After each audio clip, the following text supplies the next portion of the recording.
Muy buenos días, bienvenidos, bienvenidas. Esto es El Círculo Rojo. Mi nombre es Fernando Rosso y los vamos a acompañar como todos los sábados hasta las 14 horas por Radio Con Voz 89.9. Si todo marcha acorde al plan, en un ratito viene Diego Stulgark a hablar de su libro El temblor de las ideas y bueno, a engancharse un poco en este debate que estamos teniendo sábado a sábado pensando esta realidad. A ver, si les digo la geopolítica del pistacho, ¿qué me dicen? Bueno, de eso va a hablar Celeste Murillo hoy. Lamelas, ese apellido lo habrán escuchado por mucho, el embajador que es propuesto por Trump para la Argentina se mandó diciendo algunas cosas un poco colonialistas. Vamos a hablar de la grave situación que se vive en Gaza, de conflictos que fusionan demandas de trabajadores y trabajadoras y ambiente. Obviamente, los temas del Círculo Rojo, todo eso hasta las 14 acá en Radio Con Voz. Ya pueden entrar al YouTube, poner like o quedarse prendido como todos los sábados a la radio. Apenas abro mis ojos, ocupo el círculo rojo y me siento menos mal. ¿Y ahora qué va a pasar? Qué mal que estamos mal. Realpolitik desde el malestar social.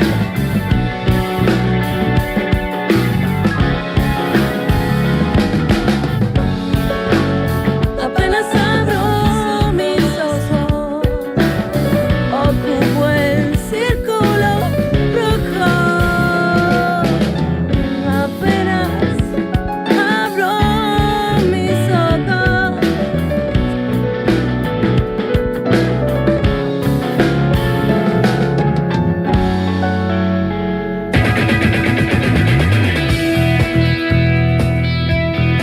Estamos viendo mucho poncho, mucho sombrero de cuero, mucha señora, mucho marrón caca, vendría a ser digo por color, ¿no? O marrón cuero. De la bosta. Marrón cuero. Con olor a bosta. Claro. Estamos hablando de la exposición rural que se está haciendo en la sociedad rural argentina y que está hablando el presidente Javier Milei, que fue a prometer que va a bajar los impuestos, digamos, las retenciones, en el caso de la soja, en principio. Todavía está hablando en este momento. Se ven aplausos. Ya anunció soja, carne y otros granos. Baja. Ajá. No bien, mucho en la bien. soja, pero al nivel que están en junio. A ver. ¿De dónde se van a salir los recursos para mantener el ajuste fiscal si se bajan las retenciones? A ver, adivinemos. Otra que bajan que son los salarios, por ejemplo. Bueno. Salud, Garrahan le pueden...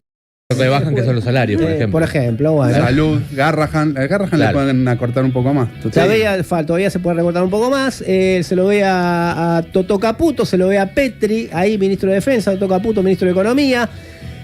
Había un entuerto por el tema de Victoria Villarroel, evidentemente la dejaron porque habían hablado con Pino, que es el presidente de la sociedad rural, que la querían lo más lejos posible y al final, al parecer, arregló que no vaya directamente. Sí tenía que estar Black Macri, como él se autodefinió así también, el intendente de la ciudad de Buenos Aires.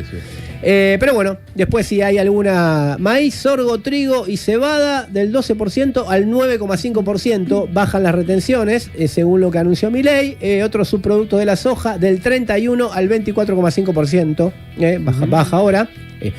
Recordemos que aparecen números en tu salario cuando te dice girasol del 7 al 5,5%. En tu salario cuando te dicen eso es muy poquito la variación, pero en las millones de guita que se lleva esta gente es mucha plata. Igual te digo que si a mí me dan, no sé, 6, 7 puntos de aumento en el salario, no me molesta, ¿eh? Bueno, la carne también. La carne del 6,7 al 5 y la soja del 33 al 26. Importante baja, sí. En principio, vista a grosso modo. Pero bueno, si hay novedades de lo que el presidente dice en la sociedad rural, les contaremos luego. Mientras tanto, lo más importante que va a pasar esta semana, obviamente, que no nos incumbe a nosotros, pero que es muy importante, es la entrega de los premios Martín Fierro. En principio, de rigor, mucha suerte a todos los nominados y nominadas de Radio Con Voz, programa, nuestro amigo Nobel Prado, ahí le pasaron cosas que también metió.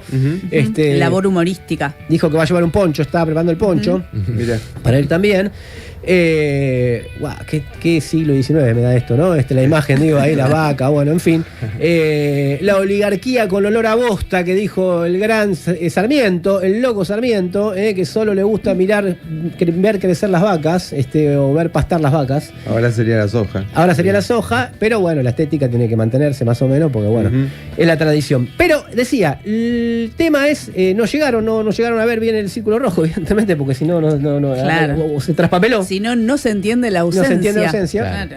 Pero bueno. No, Luis Ventura los sábados parece que a la mañana y al mediodía se desconecta. O está con la resaca los viernes. Pero puede además ser, es premio 2024, por ahí ahora empieza a mirar el círculo rojo, o a escuchar, también, mejor dicho, también. mira el año que viene. Excepto si le parece muy de izquierda y muy politizado. Lo entendemos perfectamente, que tiene que entrar dentro de los parámetros del establishment y mantener la cordura. Tampoco vamos a ir a romper nada. Si nos quieren invitar, no es que vamos a romper nada. Pero no, ¿qué podemos decir? No, para nada. Bueno, en fin, el tema es que programas de radio es un premio a la radio, de una radio que ya no es tan radio. Claro. Porque hay un tema ahí, ¿no? La radio ya no es tan radio como la radio que escuchábamos nosotros. No me quiero poner nostálgico y decir que todo tiempo pasado fue mejor, pero en este punto todo tiempo pasado fue mejor. Y la radio tuvo momentos emblemáticos, los lugares comunes, cuando estaba la magia de la radio, cuando solo escuchabas e imaginabas quién estaba hablando del otro lado, como por ejemplo cuando escuchabas al Gordo Lanata, antes de convertirse en el Gordo Lanata, de la última etapa, escuchar hablar, digamos, en hora 25 en la Rock and Pop. Media horita era. Sí. Antes de que llegue la heavy rock and pop, con el Ruso Berea, Alejandro Nagy, etcétera. Pero media horita, qué potente, esa media horita de la emblemática rock and pop de los años 90. Si tuviera que elegir a dónde volver, decir a qué premiar hoy del pasado, para no hablar del presente, porque lo van a premiar mañana, diría eso. ¿O no, Augusto? Sí, totalmente. Mira, de hecho, si queda tiempo, al final del programa les voy a contar de a Radio Olmos. ¿Se acuerdan que estuvimos hablando cuando terminó el programa pasado? Sí. Y lo había organizado parte de la rock and pop, que fue el Ruso Berea, con un montón de bandas espectaculares ahí en la cárcel de Olmos. Grandes programas, grandes ciclos, una radio bastante disruptiva de alguna manera. Y yo, además, me hice muchos amigos, por ejemplo, por lo menos virtuales o a la distancia, como oyente de Day Tripper, el programa de Juan Di Natale. Claro. Yo también. Mucha gente compartí toda la vida. Y de hecho, mucha gente en esa época, la época de Day Tripper, yo también lo escuchaba, mucha gente que te intercambiabas quizás mensajes vía la radio, al aire, después podías conocerla. En ese momento era una rareza que hacían esos eventos tipo lo hacían en la calle Florida. O en Promúsica. En Promúsica. Claro. Y ahí conocías a alguien que escuchaba, las primeras comunidades de oyentes. Claro, tuve la oportunidad de compartir unos días con un programa, digamos, en Bravo Juan. TV, con Juan Di Natale. Y dije, che, vos sos el mismo que hacía de Trip, ¿en serio que estás acá? Lo invité, de hecho, al Círculo Rojo, pero tiene mucho laburo en la semana y no vive cerca de acá, entonces para venirse los fines de semana. Claro, es una movida. ¿Saben qué buena onda? Así como se lo ve, es. Sí, no habría problema, pero tendría que venirme muy lejos un sábado y ya igual me vengo toda la semana. Tenés que convencerlo, porque sería un momento un momento muy icónico. bueno. Day Tripper, obviamente, uno de los programas icónicos. Uno más, yo lo escuché con delay o lo escuché después, Sueño de una noche de Belgrano, con Martín Caparrós, y ahora me olvidé el nombre, que fallecido ya, su coequipe, Jorge Dorio, perdón. Los bigotes. Sueño de una noche de Belgrano, Sueño de una noche de Belgrano, también, gran ciclo, imagínense, vos, Caparrós con esos vozarrones. Me acordé por haber leído ahora sus memorias, lo que viene a ser sus memorias, ¿no? Sus recuerdos, o su historia de vida, Antes que nada, que se llama el libro de Martín Caparrós. Pero hay un montón, Anino, hay un montón. Y a mí me encanta Dolina, que sigue estando ahí en las madrugadas, después de medianoche. El otro día les contaba a Augusto, lo vi a Alejandro Apo en un bar. Mira. Sí. Dijo, no muchacho, no me puedo quedar, me estoy yendo. Y en el mismo acto se quedó ahí hablando como... Yo estaba escuchando, estaba de oyente lejano. Hacía lo que no se debe hacer, escuchar otra mesa. Pero Alejandro Apo, Dolina son capos de la radio. Alejandro Apo, no hay forma de no escucharlo si estás en un bar. Claro. Estás en un bar y está hablando allá y con el vozarrón ese que tiene. Es como tener a Liberty, viste, al lado. Que te claro. Ya a mí me gustaba mucho un programa, el de tu homónimo, podría ser Alfredo Rosso. Alfredo Rosso, La Casa del Paciente. Está todavía. Sí, yo tuve la suerte en una época de que la rock and pop se había mudado muy cerca de donde vivía, ahí por Entre Ríos, a la vuelta del Garraham. y todavía era una edad que era chico. Y en un momento me agarró eso, que por ahí hicimos todos, de ir a la puerta del programa a conocer el tipo que estaba atrás. Claro. Además, no lo conocías, no le veías nunca la cara, salvo, no sé, Pergolini y Di Natale, que estuvieron en Claro. CNC, pero el resto era... Claro, ¿quiénes son? Conocido. Claro. Era parte de eso, ¿no? Esa voz. Y cuando no te encajaba, che, la voz con la cara, qué problema, Claro. Sí. Y cuando decía, sí, era este. Fernando Tal, Peña. así. Y Milagritos, la cubana esa que todos nos Milagritos, la comimos que cubana. existía. Claro. Increíble. Muy bien. Era un bueno. señor. Vamos a pedirle a nuestros oyentes que nos digan programas de radio, pero radio clásica. No lo actual, porque mañana se va a premiar, lo van a ver mañana o pasado, cuando surja, etcétera, y van a ver los ganadores de Radio Con Vos y de otras radios. Sino programas de radio clásico que hayan escuchado o que les hayan contado los más jóvenes, porque no tienen por qué haber escuchado, Claro. porque no todo el mundo tiene tiene pueden por qué tener tener la edad que tenemos nosotros, un, pueden tener recuerdo menos. un recuerdo de la infancia. Claro. Por ejemplo, la Magdalena. infancia que el padre. Magdalena. 5 de la mañana. Magdalena. Claro.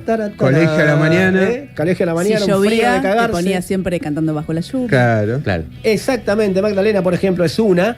Le vamos a pedir programas de radio emblemáticos que hayan marcado su vida, la de su familia, la de su abuelo, la de sus padres, para hacer unos Martín Fierro en el tiempo, podríamos decir, y para eso van a tener regalos. Dejen mensajes al 155379-8990 si son de audio que no sean más largos de 15 segundos, entiendan los tiempos de la radio. Y también pueden hacerlo en redes sociales, que son @circulorrojo899, tanto en Twitter como en Instagram, porque como siempre hay muy lindos regalos para ustedes. Por un lado, entradas, niñes de vacaciones. Bueno, la obra se llama Felposita, es de Lucía Reyes, que también la dirige.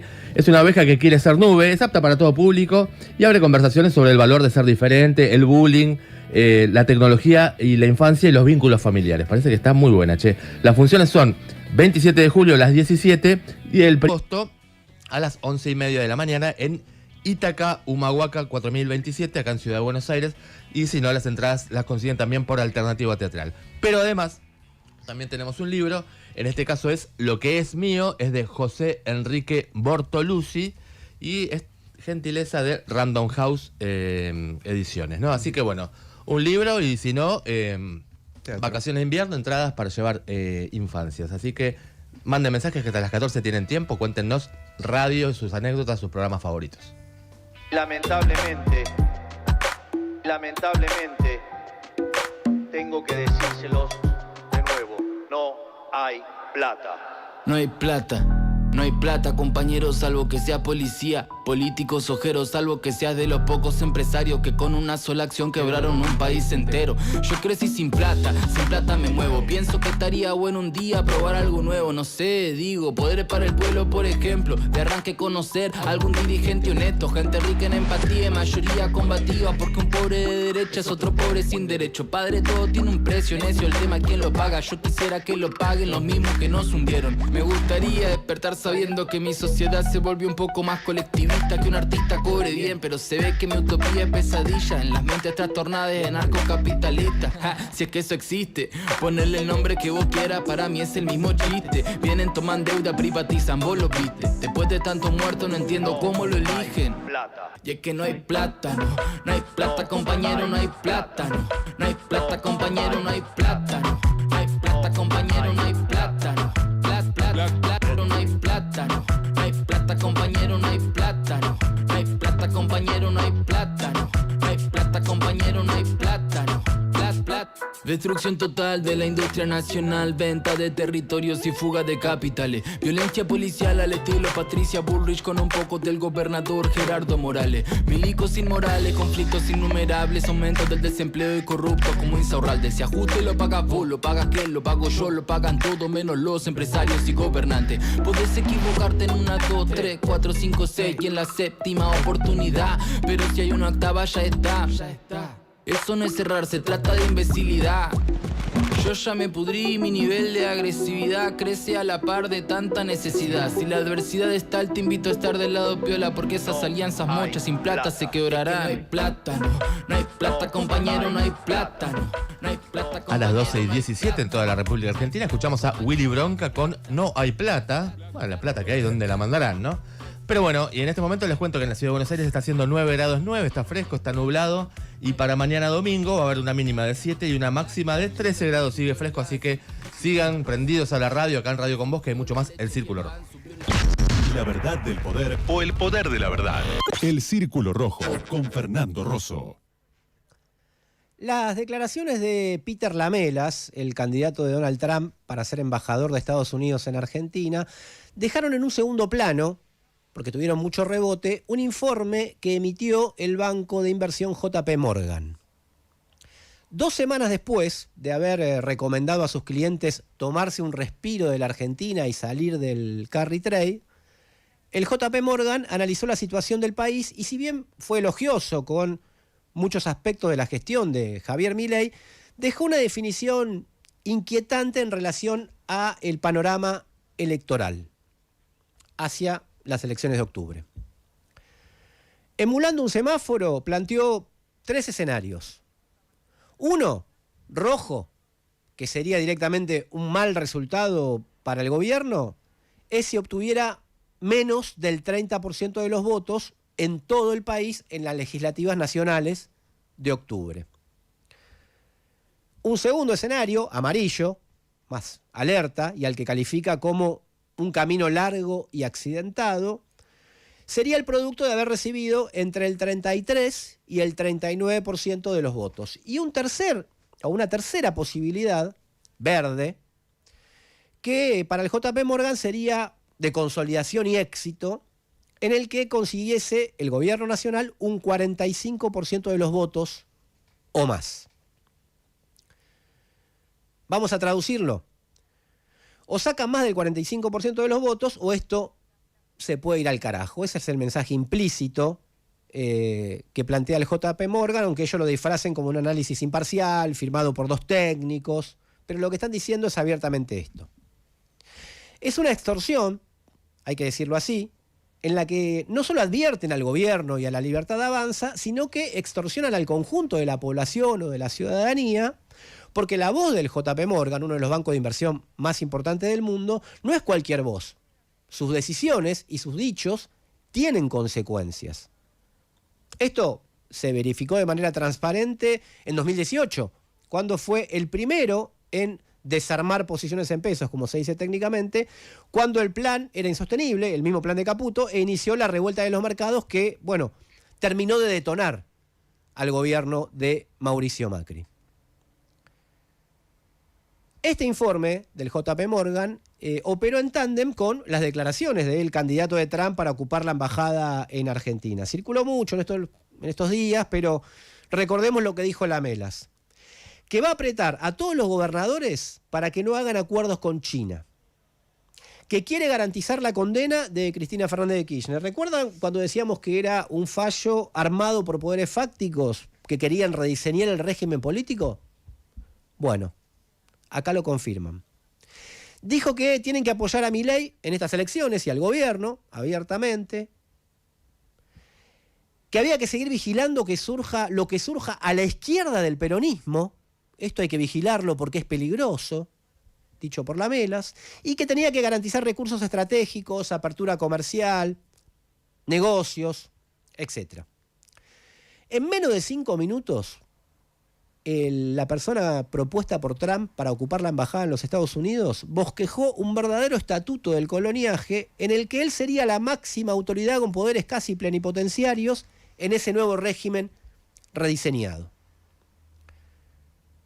En este contexto, un tercer elemento es el FMI, que también hizo su aporte y aprobó las metas del acuerdo con la Argentina y va a desembolsar el dinero que le falta o que necesita el ministro de Economía, Luis Toto Caputo. De esta manera se concreta, de hecho, un apoyo explícito de Washington al gobierno de Milei camino a las elecciones de octubre. ¿Qué nos dice todo esto? Bueno, en primer lugar, y como decimos siempre, pero vale la pena destacarlo, habla del verdadero carácter antidemocrático de este régimen político que permite estas injerencias que actúan sobre la realidad y extorsionan, o como se dice, los mercados que votan todos los días, mientras a los ciudadanos y a las ciudadanas se las convoca, y bajo estas condiciones, a votar cada 2 o 4 años. En segundo lugar, y a diferencia de muchos observadores locales, estos factores de poder ven un gobierno y a todo un régimen político excesivamente frágil. Frágil para las grandes tareas que ellos creen que tienen que llevar adelante como parte de su mandato. Esto es la gran reforma jubilatoria, la reforma laboral, etc.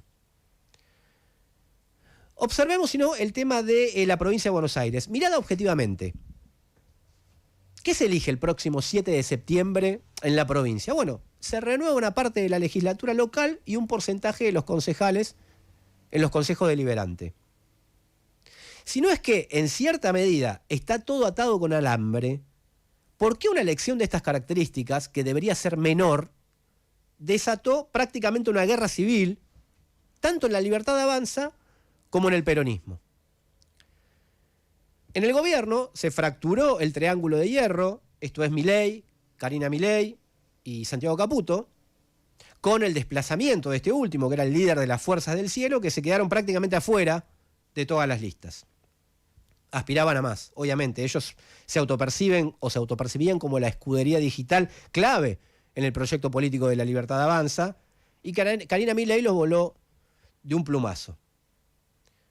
No es poca cosa esta ruptura en un gobierno que ya tiene centenares de funcionarios desplazados y despedidos, y con la reciente ruptura abierta de la vicepresidenta Victoria Villarruel.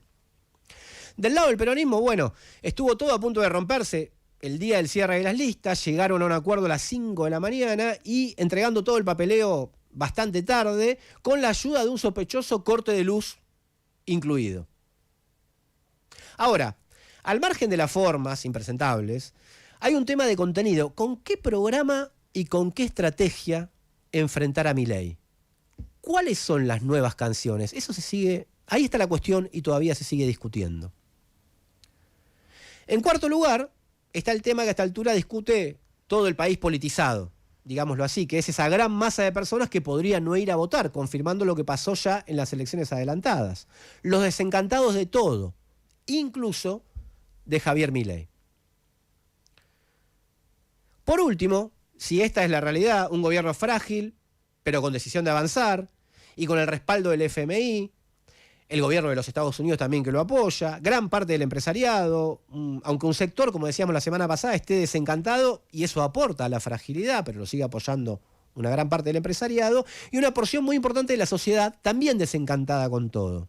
Si esta es la situación, la propuesta de salida no puede ser una alquimia meramente electoral, sino una oposición contundente, parlamentaria y extraparlamentaria.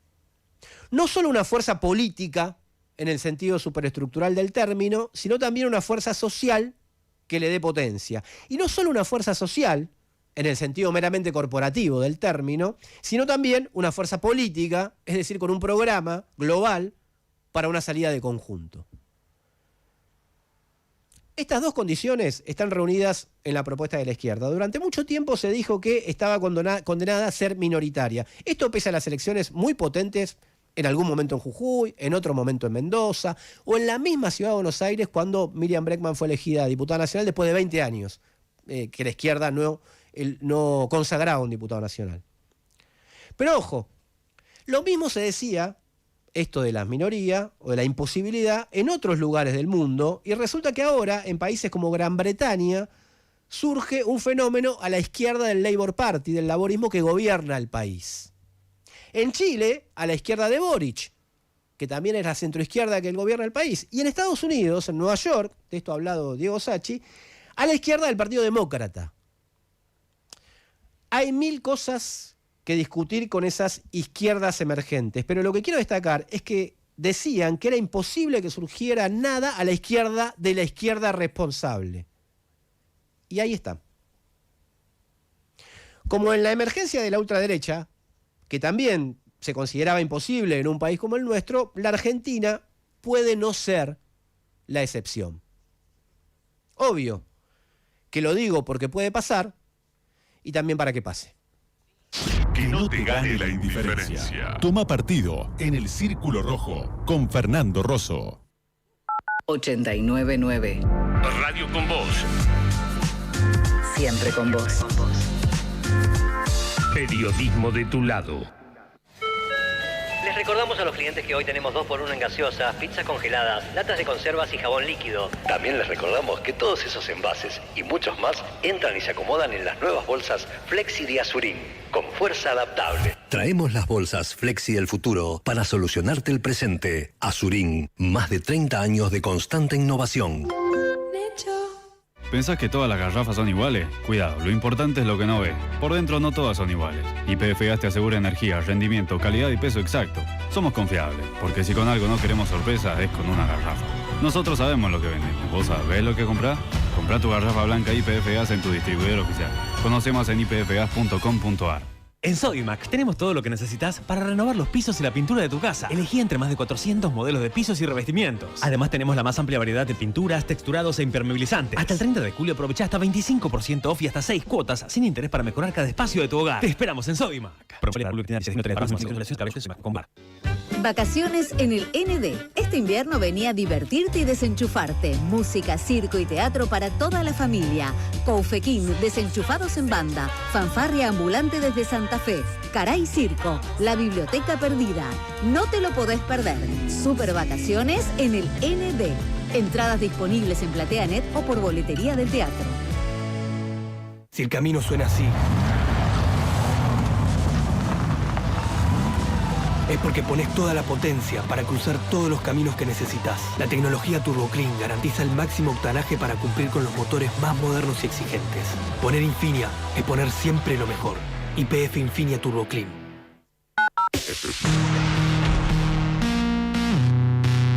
Radio con Voz.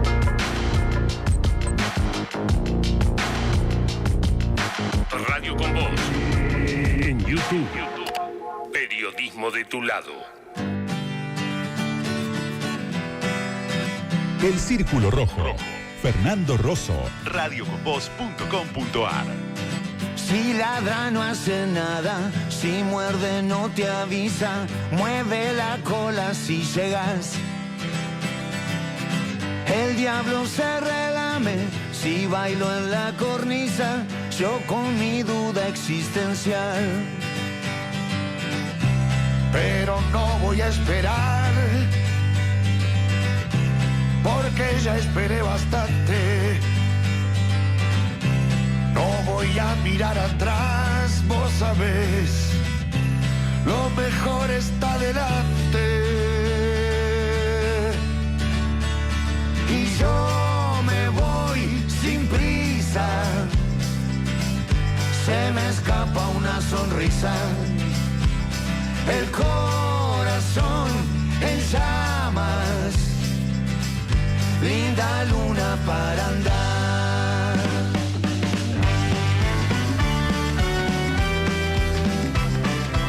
A las 12:30 del mediodía en toda la República Argentina escuchamos a Los Pérez García junto a Piti Fernández de Las Pastillas haciendo A Otra Parte. Y ahora otra parte del programa, una de las que más nos gusta hablar con ustedes, nuestra querida comunidad de oyentes que nos cuenta programas de radio históricos, anécdotas con la radio, porque mañana está el Martín Fierro, este medio tan querido. A ver, ¿qué nos cuentan? Soy Diego de Santiago del Estero. Diego. Estoy escuchando. Qué El grande. gran Adolfo Castelo. Sí, Qué grande. Sí. ¿Verdad? Tipazo. Sí. Qué momentos de radio. Y los canosos somos Besos, tipazos. chau. Claro. Abrazo grande, che. Me acordé de Santiago del Estero, me acordé porque vi la serie de Menem. Está para verla, pero digo, ¿cuánto faltó? Si le faltó algo, si se puede criticar desde acá. Por ejemplo, el santiagueñazo, la primera revuelta que marcaba que algo le iba a pasar a ese gobierno, que después vinieron muchas cosas más, ¿no? ¿Cómo andan? Buen día. Buen día. Mira, esto ya es muy viejo. Las 7 lunas de Crandall con Betty Elizalde. Mirá. O el programa de Modart. Modart de No, noche. era terrible lo que se escuchaba en ese. Modart. Betty Elizalde tenía una voz espectacular, tan sensual, Sí.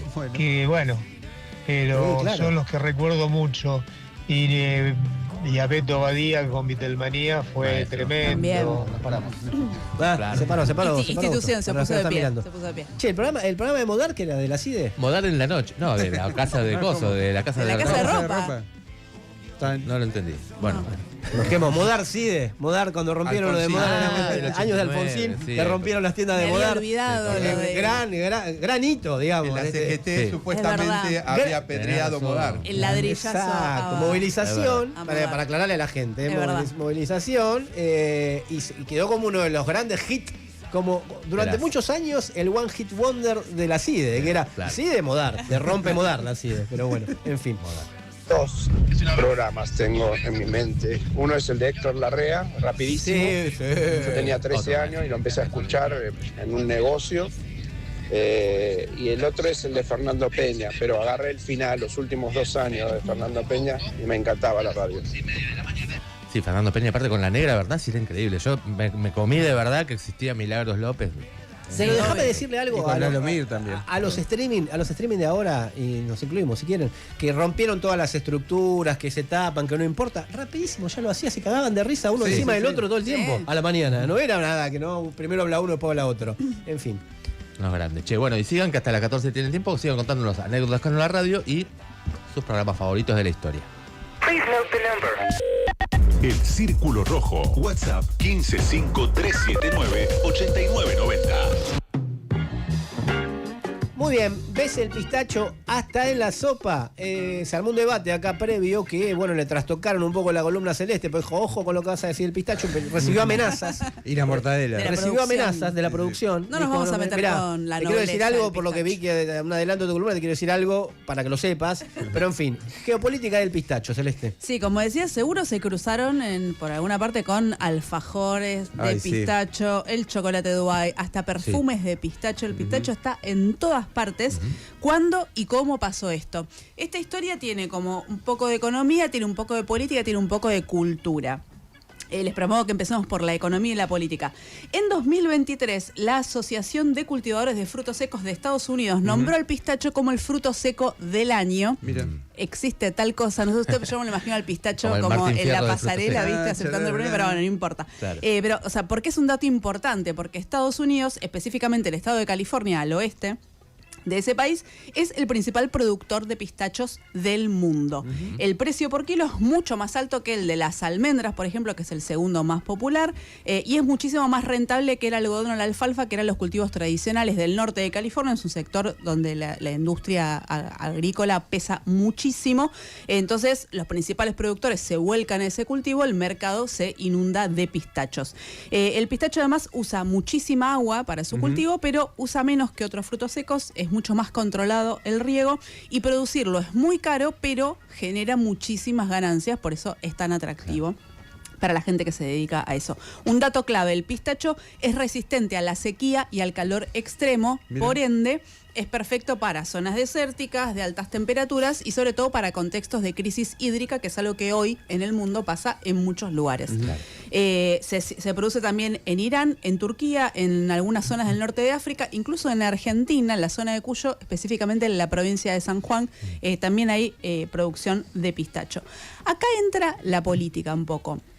Hasta los años 70, el principal productor mundial de pistachos era Irán. De Mira. hecho, uno de los millonarios iraníes más importantes fue Asadollah Asgaroladi, que era un exportador de pistachos, e incluso Irán llegó a tener un presidente entre el 89 y el 97, el ayatollah Akbar Hashemi Rafsanjani, que venía de una familia terrateniente que se dedicaba a la producción de pistacho. ¿El nombre, por favor? Sí, el ayatollah Akbar Hashemi Rafsanjani. Tomá. Mirá, lo Tomá. practiqué el nombre.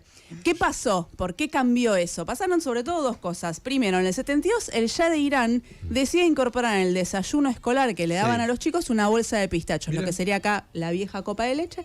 Bueno, una bolsa de pistacho pues una fuente de proteína. Eso lo que hace es reducir el excedente que usaba Irán para exportar pistacho a todo el mundo.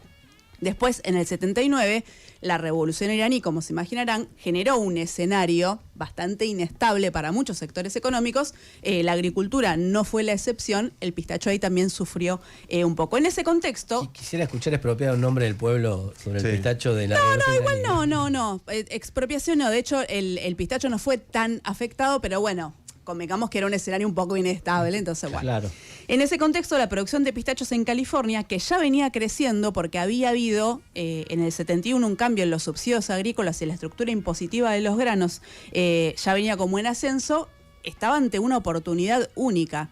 ¿Quiénes aprovecharon esa oportunidad? Los millonarios, por supuesto. Obvio. Gente que ya tenía tierras y que ya estaba un poquito dedicada a esto. Casualmente, el mismo año, en 1979, el mismo año que la Revolución iraní, Stuart y Luna Resnick fundan The Wonderful Company, la compañía maravillosa, que es el productor de pistachos más grande de Estados Unidos y, según Forbes, la empresa agrícola más grande del mundo.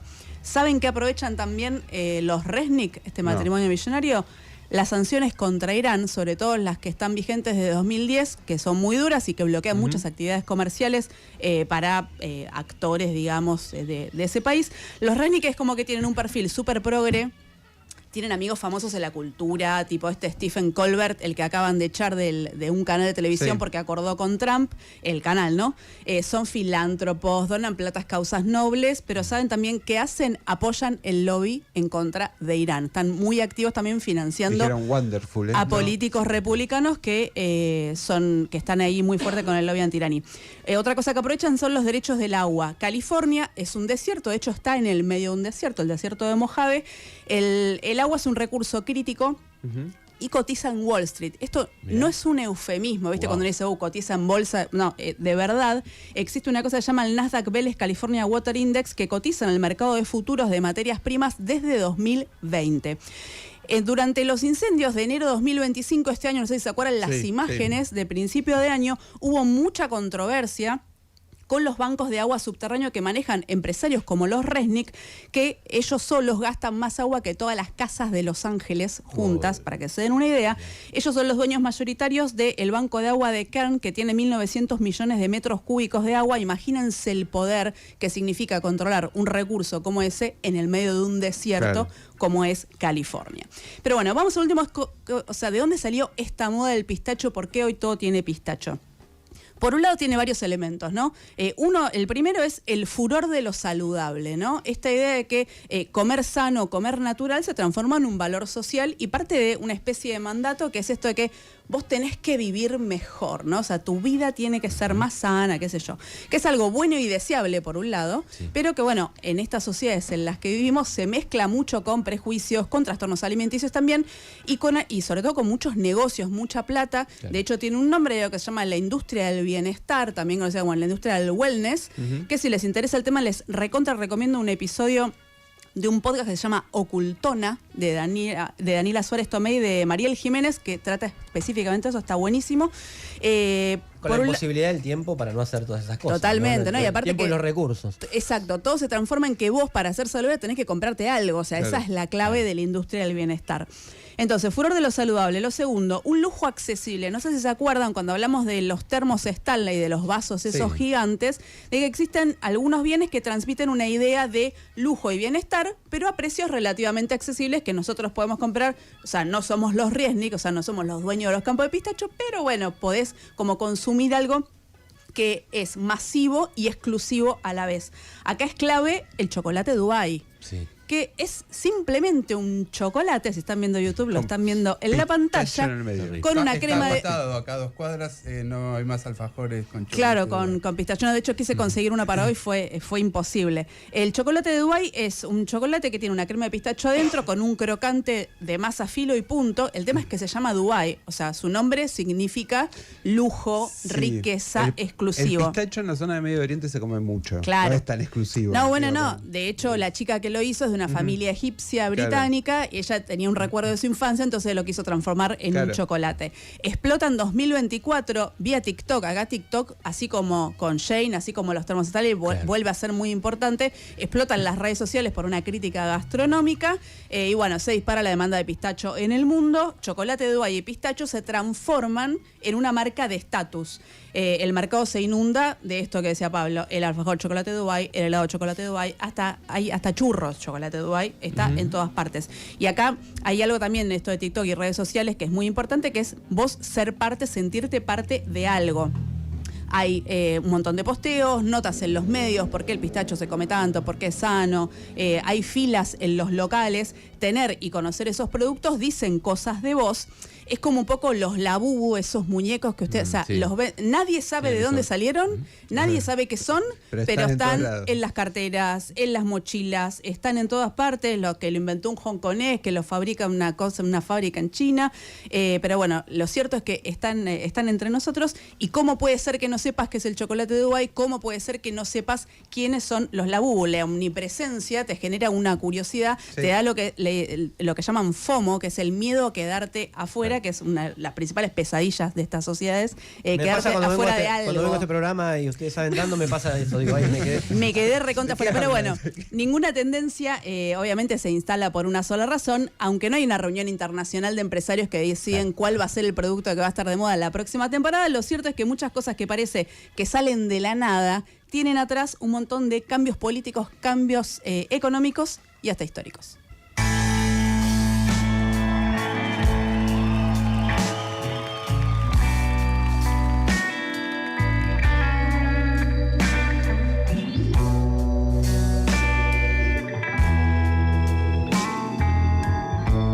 El Círculo Rojo. Fernando Rosso. radioconvoz.com.ar. Something told me that it was over, baby, yeah. When I saw you and that girl, and y'all were talking. Something deep down in my soul said, go on and cry, girl. When I saw you and that same person, and y'all were walking by. And I'd rather, baby, be a blind girl, baby, yeah, than to see you walk away from my baby. Don't leave me, I don't wanna see you go. 'Cause you see, I love you so much, I don't wanna watch you leave me, don't wanna watch you leave me, baby. And another thing is, one more thing is, I just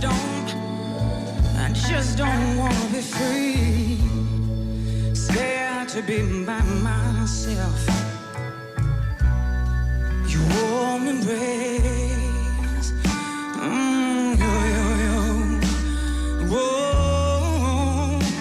warm embrace.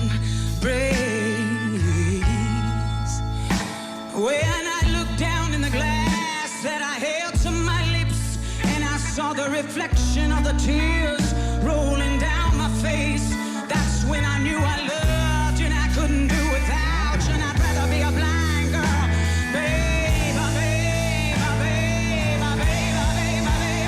Hey, say,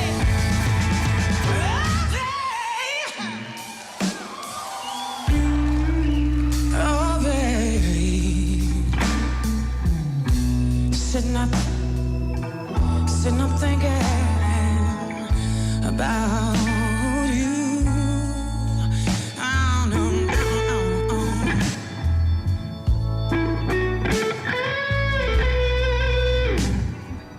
12:45 en toda Argentina. Escuchamos a Beth Hart haciendo For Raider Go Blind. Qué buen blusacho, che, que no lo conocía.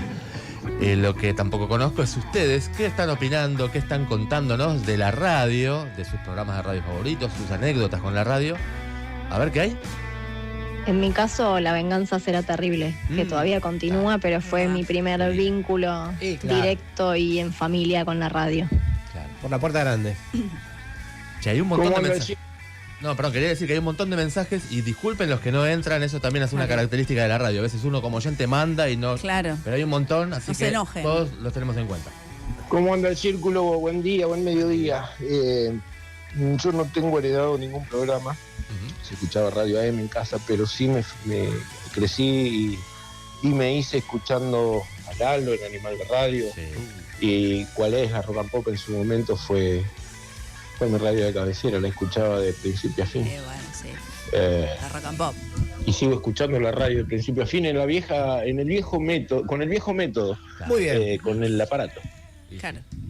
Muy bien. Así se priva de ver estas caras. Sí, eso iba a decir. Salvo Celeste, el resto. Hola, buen sábado. Acá Axel de Catán. Axel. Yo empecé mi amor con la radio con Mamá Paga, un programa que tenía One Reich en una extinta radio que era La Roca. La Roca. Ahí descubrí un mundo maravilloso. Y mi mamá, cuando los sábados se limpiaba a la mañana, siempre toda la casa, yo tenía que ayudar y escuchaba a Liberty. Ahí no me acuerdo el programa de los sábados. ¿Cómo se llamaba? Pero Marca Radio. Un amor a la radio. La era está pariendo un corazón. ¿O no? Hay que arrancar este sábado. Así limpias ahí como limpias, Si ¿no? les gusta escuchar la radio de forma clásica, como decía el oyente, pueden escuchar, entran a Radio con Vos, le ponen like al Círculo Rojo, después nos escuchan la radio y después ven todas las columnas en el Círculo Rojo 899.com. Pueden ver todo. Escuchar la cortina de Liberty y limpiar como un guerrillero, limpiar la casa. ¿Viste? Con una disciplina, ¿viste? No, pero la canción. Hay que levantar. La radio. A ver qué más. Buenas. Hola. Programa de radio emblemático, Radio Bangkok. Lalo Mir, Douglas Vinci y Bobby Flores. Lo tiró en el temprano. Para mí, y creo que para muchos de mi generación, un antes y un después. Impresionante en la rock and pop. Sí. Lo tiró Lía, nuestra productora temprano. Sí, ahí en el grupo indignada dijo, porque no nombramos a Radio Bangkok. Lalo Mir, no saben nada. Ustedes no saben nada. Bueno, hasta las 14 tienen tiempo de seguir contándonos anécdotas con la radio y sus programas favoritos, que hay lindos regalos, así que sigan. En Instagram, Twitter y Facebook somos El Círculo Rojo 899. Me gustó la parte positiva de esta semana, podríamos decir, de las declaraciones del candidato a embajador norteamericano en la Argentina. Es que tiró abajo en 3 minutitos todo un arsenal teórico, político que se venía discutiendo en los últimos años. No, pero la globalización ya está, los países se igualaron a nivel internacional, ya no se puede hablar de lo mismo, hay desarrollo y no desarrollo en distintos lugares, no, eso del imperialismo, basta muchachos, ustedes de la izquierda, ¿por qué no se renuevan? Bueno, y el tipo vino y dijo, yo quiero controlar las provincias, yo quiero mantener los recursos, yo quiero que gane las elecciones del gobierno que yo quiero poner y quiero mantener presa a la principal opositora y por las dudas quiero que no haya izquierda. Claro. Todo eso dijo Peter Lamelas, el candidato de Trump. Pablo. Bueno, el futuro embajador llegó estruendosamente, antes de estar en el país, llegó a la política argentina con sus declaraciones que vos ya detallaste y detallaste también en el editorial. También hubo declaraciones de repudio, por ejemplo, Cristina Fernández de Kirchner, obviamente como se fue aludida, dijo que al final lo de las fuerzas del cielo y los tuiteros malos era para la gilada, y dice la expresidenta, notificate que los que verdaderamente mandan en la Argentina de Milei son las fuerzas del norte, escribió la expresidenta. Cristina tal vez esté esperando qué dijo Sergio Massa, que no dijo nada todavía. Fue a la embajada, fue a preguntar a la embajada y volvió. Dijo, a ver qué. Claro, mandó un mensajito de texto y dijo, che, no da, boludo, se fue a la mierda. Es su socio en Fuerza Patria. Nos llama la atención la ausencia de declaraciones de Sergio Massa, porque recordemos que el ex candidato a presidente se le decía irónicamente nacido el 4 de julio por sus relaciones con la embajada estadounidense. Habladurías, diría Paña. Con lo que quiero marcar con esto es que hay un contraste mucho entre el repudio a ciertas declaraciones y después acciones o alianzas que tejen los candidatos. Lo mismo los candidatos o las figuras políticas. Lo mismo ocurre con Axel Kicillof, que consideró las palabras de Lamelas evocan las épocas más oscuras de la injerencia de los Estados Unidos en la vida democrática de nuestro país. Y dijo, Lamelas go home, pronunció Kicillof. Pero el gobernador también, si mira al lado suyo, se está rodeando de la cúpula de la CGT, que marchó a las embajadas de los Estados Unidos y a la FMI en los últimos años, más que marchar por el salario, por la defensa del salario.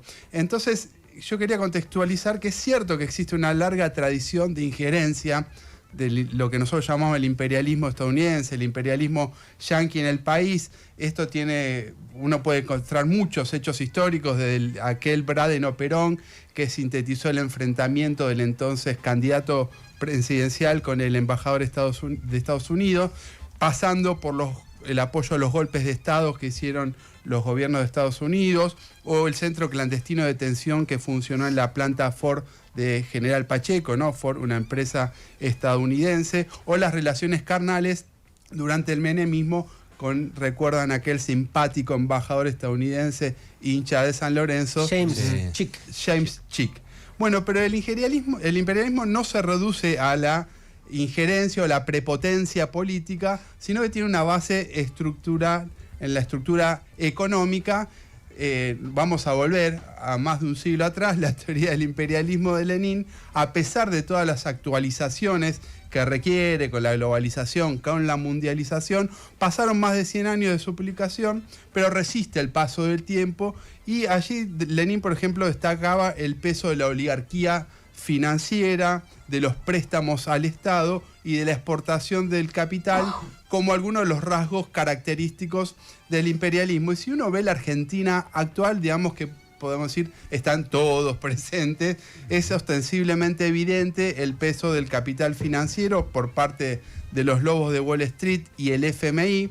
No solo obtienen generosos beneficios dinerarios, si se quiere, sino que utilizan la hipoteca de la deuda para imponer condiciones todo el tiempo sobre la política económica, y no solo económica, sobre la geopolítica. Bueno, lo dijo el futuro embajador, que quiere expulsar. Hay una disputa geopolítica en Latinoamérica entre Estados Unidos y China, quiere limitar el ingreso del capital chino en Argentina y en Latinoamérica. Bueno, de acuerdo a información, esta información del Departamento de Estado de los Estados Unidos, en Argentina hay más de 265 empresas estadounidenses que operan, y Estados Unidos sigue siendo el principal inversor en Argentina.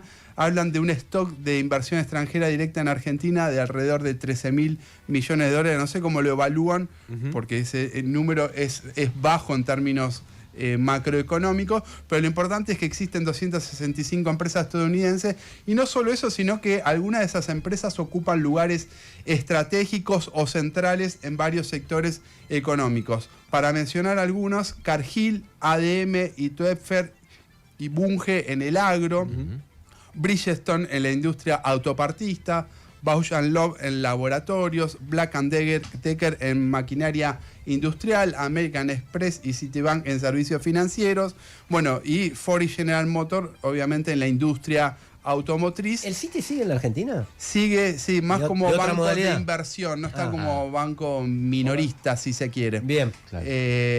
Bueno, son apenas algunos de los ejemplos de la fuerte presencia del capital estadounidense en la Argentina, pero existe un dominio más amplio de empresas que podríamos llamar imperialistas, no solo de Estados Unidos, sino de otros países. Hay una encuesta que hace el INDEC, que es la encuesta nacional de grandes empresas, releva información sobre 500 principales empresas del país, y en 2023 había 193 entre las 500 que son de origen nacional y 307 con participación extranjera. Y si uno mira el valor agregado que generan esas 500 grandes empresas del país, el 78% es valor agregado que corresponde a empresas extranjeras. Por donde se lo mire, el peso de capital extranjero es preponderante en la economía argentina, y no solo en la economía, sino en sectores estratégicos. Es cierto lo que dijo la expresidenta Cristina Kirchner acerca de que las fuerzas del norte mandan en Argentina, pero los mandamases no son solo de palabra, sino que ejercen un dominio real sobre la estructura económica argentina, y no son solo estadounidenses. Ese dominio es parte de la explicación del atraso económico, de la dependencia económica, de los recursos saqueados y de la miseria que queda. Por eso no basta rechazarlo solo de palabra. Premios Martín Fierro de Radio. Radio con Voz, la FM más nominada. Y los programas nominados son ¿Y ahora quién podrá ayudarnos? La inmensa minoría. Pasaron cosas, vinos y vinilos. Radio con Vos en los Martín Fierro. 10 años con vos. 10 años con vos. ¿Pensás que todas las garrafas son iguales? Cuidado, por dentro no todas son iguales. YPF Gas te asegura energía, rendimiento, calidad y peso exacto. Somos confiables porque si con algo no queremos sorpresas, es con una garrafa. Nosotros sabemos lo que vendemos. ¿Vos sabés lo que compras? Compra tu garrafa blanca YPF Gas en tu distribuidor oficial. Conoce más en ypfgas.com.ar. Todos los sábados y domingos de julio en Carrefour, en Hipermarket Express, 3 cuotas sin interés, pagando con tarjeta Mi Carrefour Crédito en toda tu compra. Si sos beneficiario de ANSES y cobras en tu cuenta de Mercado Pago, tenés un 15% de descuento en toda tu compra pagando con Mercado Pago. Acumula con todas las promos. O si tenés cuenta sueldo en BBVA, tenés un 25% de descuento pagando con Modo con tus tarjetas de crédito. Carrefour, lo mejor para vos al precio más bajo. Válido todos los sábados y domingos de julio de 2025 en la República Argentina. Más información, condiciones y limitaciones aplicables consultar en carrefour.com.ar. Existen muchos tipos de frío, pero ninguno se compara con el de dormir en la calle. Este año volvemos a aliviarlo con tu ayuda. Lleva tus sachets de leche y yogur a los puntos adheridos en Cava y Gran Buenos Aires. Es muy importante que los lleves vacíos y limpios. Con ellos vamos a fabricar protectores aislantes para personas en situación de calle. Aliviemos el otro frío. Conoce más en www.elotrofrio.org.ar. Consejo Publicitario Argentino. 89.9 Radio con Vos. Vos. Radio con Vos.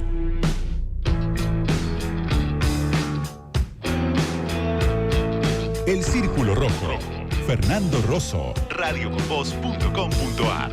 Empecé a pensar distinto hace tiempo. Todos mis problemas se resuelven a tiempo. Cada canción quiebra en el momento exacto y se me paraliza el corazón cuando te veo. Empecé a pensar distinto hace tiempo. Todos mis problemas se resuelven a tiempo. Cada canción quiebra en el momento exacto y se me paraliza el corazón cuando te veo. Oh, mi amor, quisiera equivocarme. Comprenderás que a veces simplemente soy yo. Con toda mi arrogancia te digo lo que siento. Este amor se terminó. Oh, mi amor, quisiera equivocarme. Comprenderás que a veces simplemente soy yo. Hola chicos, un programa que me marcó mucho fue Basta para mí, Basta para todos, con Matías Martín y Juan Pablo Barsky. Después se fue Barsky, después quedó, no me acuerdo quién, fue cambiando, después el de Andy, que era otro programa, pero bueno, nada.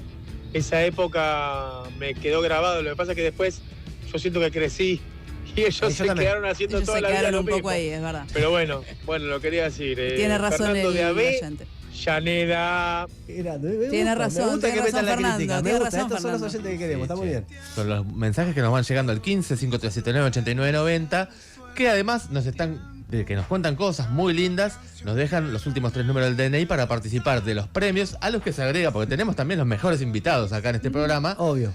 El libro El temblor de las ideas de Diego Stulwart, del que vamos a hablar en un ratito con él. Es una gentileza de Diego y de editorial Ariel, Ediciones Ariel. Así que bueno, eso también. Che, está recién salido, muchachos. Sí. Recién salido. Todo espectacular. Así que, digamos, primero el like. Urgente. O nos vamos a dar cuenta, si no, y no se van a llevar el libro. No pueden y participar. Después los mensajes. Claro, a ver qué más. Hola chicos, ¿cómo les va? Programa de radio. Bueno, yo tengo 63 años, imagínense, siempre fui a escuchar mucha Radio Rivadavia. Claro. Me trae recuerdos de mi infancia. Pero ya de adolescente, a los 20 y pico, escuchaba un programa en Radio del Plata todas las noches, no recuerdo cómo se llamaba, lo conducía Carlos Rodari. Era muy interesante. Siempre hacía reportajes a personajes, inclusive a veces, o sea, para nada conocidos, pero del lumpen, de un montón de historias. La verdad me recuerdo tipo Polo siempre de ese del programa de Carlos Rodari. Del otro lado. Claro. O, bueno, eran dos, no me acuerdo. Lindos ciclos. A ver qué pasa. Un programa de radio que habló de los Beatles, del rock nacional. Emblemático fue Flecha Juventud con Badía.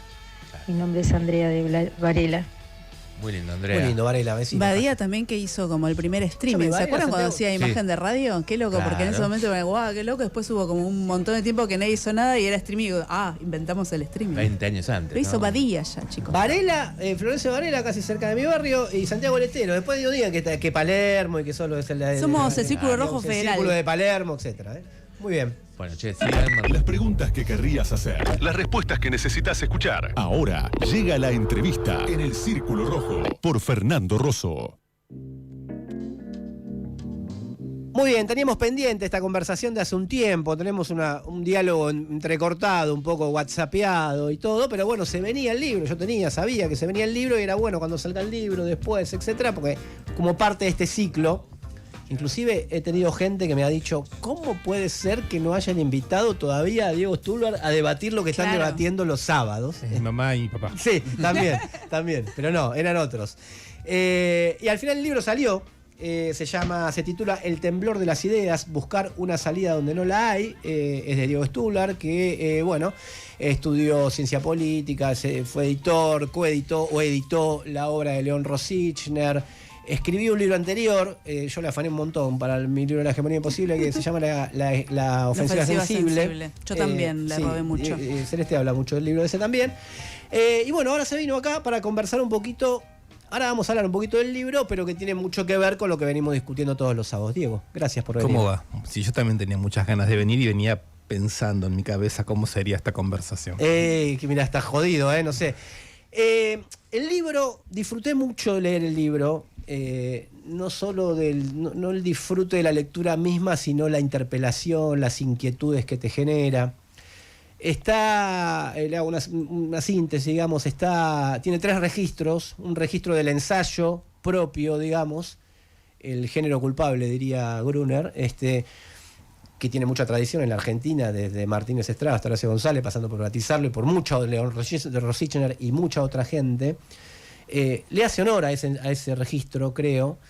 Uno del diario personal que a mí me gusta mucho también, me gusta en general el género, quiero decir, ¿no? Por ejemplo, los cuadernos de Piglia a mí me encantaron y hace referencia también a eso, con reflexiones políticas, ¿no? Dice, me levanté, tomé un café con leche. Es un diario político, más que un diario personal. Más que un diario personal, es político, claro. Y unas reflexiones que cruzan todo el libro y de que después lo va tomando sobre Kafka, y si no me equivoco, tomando una cita del filósofo Carlos Correas, en el cual dice cómo leer a la Argentina, cómo leer a Kafka desde la Argentina y cómo leer a la Argentina desde Kafka, ¿no?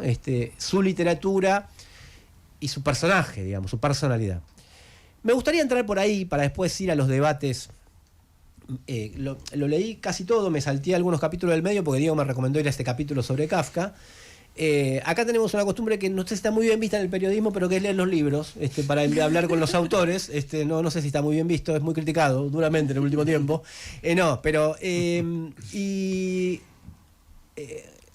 Tuve mi mirada, ¿no? de mi interpretación, no quiero hacerla muy larga, pero ¿qué encontraste en Kafka, al que vos llamás un estratega, que te permitió por lo menos divisar algunas cosas de nuestra época y de nuestro presente? Bueno, quizás son 2 cosas que encontré. La primera es lo que acabas de decir, que hay a veces estrategias que se presentan como literarias o simplemente de autoconocimiento personal pueden ser traducidas en estrategias, digamos, de comprensión política de una época. De una época además tan alejada absolutamente de la época en que el estratega definió sus estrategias, porque digamos entre el Kafka de la década del 20 del siglo pasado y la Argentina de hoy podríamos decir no hay ni un punto en común. No es que uno dice, bueno, aprovechemos el parecido de las coyunturas. Por otro lado, Kafka no está interesado en la política de manera explícita, no tiene una obra política, claramente la literatura es el tema, pero además, y esto es un tema que me importa mucho, Kafka no usa categorías. Es decir, que la relación que el lenguaje, que él emplea con el lenguaje, está abiertamente, inocentemente, muy curioso con los afectos personales, no en tanto que realidad psicológica, no en tanto que yo que ama su yo, sino como un espacio en donde detectar transformaciones epocales que conciernen desde la técnica hasta las mutaciones urbanas, hasta las formas de amor, hasta las cuestiones familiares. Es decir, podríamos decirlo, ¿no? Sí. Mucho antes que Foucault y mucho antes de que las ciencias sociales se enteren de la microfísica del poder, existían formas analíticas extraordinariamente sugerentes de trabajar lo que después se llamaron las micropolíticas. Entonces es un autor que está en asombro respecto a los estados de transformación. Y evidentemente ahí sí hay un punto de anclaje respecto del presente. Entonces el segundo asunto con Kafka, para mí importante, es la necesidad de tener lo que en filosofía Deleuze y Guattari llamaron personaje conceptual. Tener un personaje conceptual que permita decir algunas cosas del presente, que no las diría con un lenguaje periodístico, que no las diría con un lenguaje politológico, que no lo diría, digamos, en el lenguaje de la confrontación militante. Es una suerte de cambio, de desplazamiento y de adquisición de una perspectiva que me permitió leer no al Kafka como lo leería un crítico de letras o alguien que esté interesado en general en la literatura, no desde ese tipo de saber, sino de haber hecho de Kafka un personaje que cuando dice algunas cosas o en algunos modos de decir, yo encontré la posibilidad de atravesar lo que a mí me parece que es un tiempo de perplejidad política, y para evitar que esa perplejidad sea un tiempo de tristeza política. Están escuchando a Diego Stulbar, estamos hablando de El temblor de las ideas, el libro. Parte, decía, una de las reflexiones es sobre Kafka y cómo Kafka permite pensar la época, nuestro presente inclusive. Recordemos, autor checo del Proceso, La Metamorfosis. Les voy a decir una cosa que a mí me asombró, pero nosotros cómo le decimos, o cómo se le dijo durante mucho tiempo y cómo se autodenominó la dictadura, proceso de reorganización nacional, y cómo lo terminamos diciendo el proceso, es decir, el mismo título de uno de los libros de Kafka. Ahora, hay una, una de las cosas de las muchas cosas que hay de las reflexiones de Diego, que puede ser un ensayo sobre eso también, en sí mismo, digamos, ¿no? Ahora, hay algo de la idea de la trampa, ¿no? Y de buscar una salida donde no la hay, de la situación sin salida, que igualmente te obliga a buscar una salida que no ves que la vas a encontrar, pero estás obligado a buscarla. Hay algo de lo kafkiano en eso que también permite pensar el presente, según vos. Sí, ese sería como el núcleo del asunto, ¿no? A ver, pongo algunas fechas argentinas para tratar de decir de qué estamos hablando. Quizás mentalmente este libro se empezó a escribir en el momento en que Fernando Sabac Montiel intentó matar a Cristina, y al otro día, en la enorme movilización que se hizo a Plaza de Mayo, creo que pudimos constatar algo, que es que ni siquiera los hábitos democráticos elementales, que consisten en que cuando hay una amenaza, digamos, a lo que llamaríamos la democracia, vamos todos a Plaza de Mayo, aprendizaje, digamos, posterior a 83 y muy marcado además por el movimiento de los organismos de derechos humanos, perdía efectividad. No era simplemente contra los carapintadas, contra los militares que atacan la democracia. Digamos, las fuerzas oscuras que golpearon a la puerta ese día no las terminamos de comprender, no las terminamos de procesar y tampoco terminamos de comprender cuál era el tipo de resistencia o tipo de eficacia política para responder a ese paso al acto de estas nuevas derechas. Entonces, ahí yo vería me pararía ahí, porque Sabac Montiel y su táctica armada, a mi modo de ver, es parte de la llegada del mileísmo al gobierno. No es un exabrupto aislado. Me llama mucho la atención cómo en los análisis de lo que pasó en los años 22, 23, no se toma en cuenta ese fenómeno.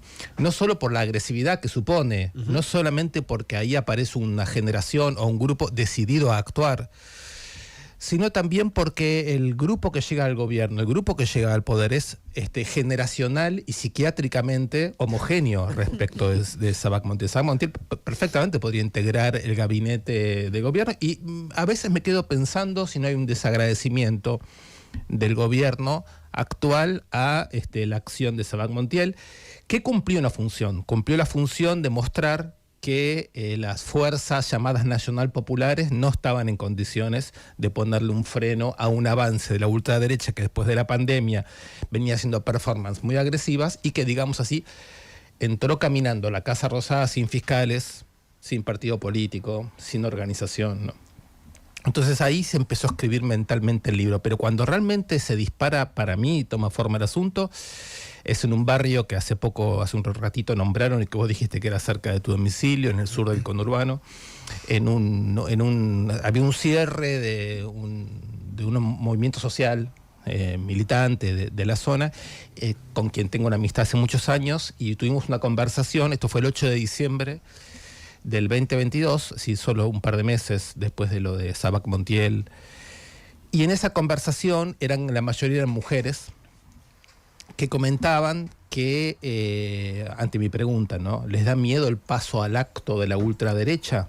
Ese era mi lenguaje en ese momento. La respuesta fue, bueno, ¿qué pasó al acto de ultraderecha? Nosotros acá estamos sometidos a una situación de violencia cotidiana, de doméstica, de género, y esa militancia política no se hace presente acá.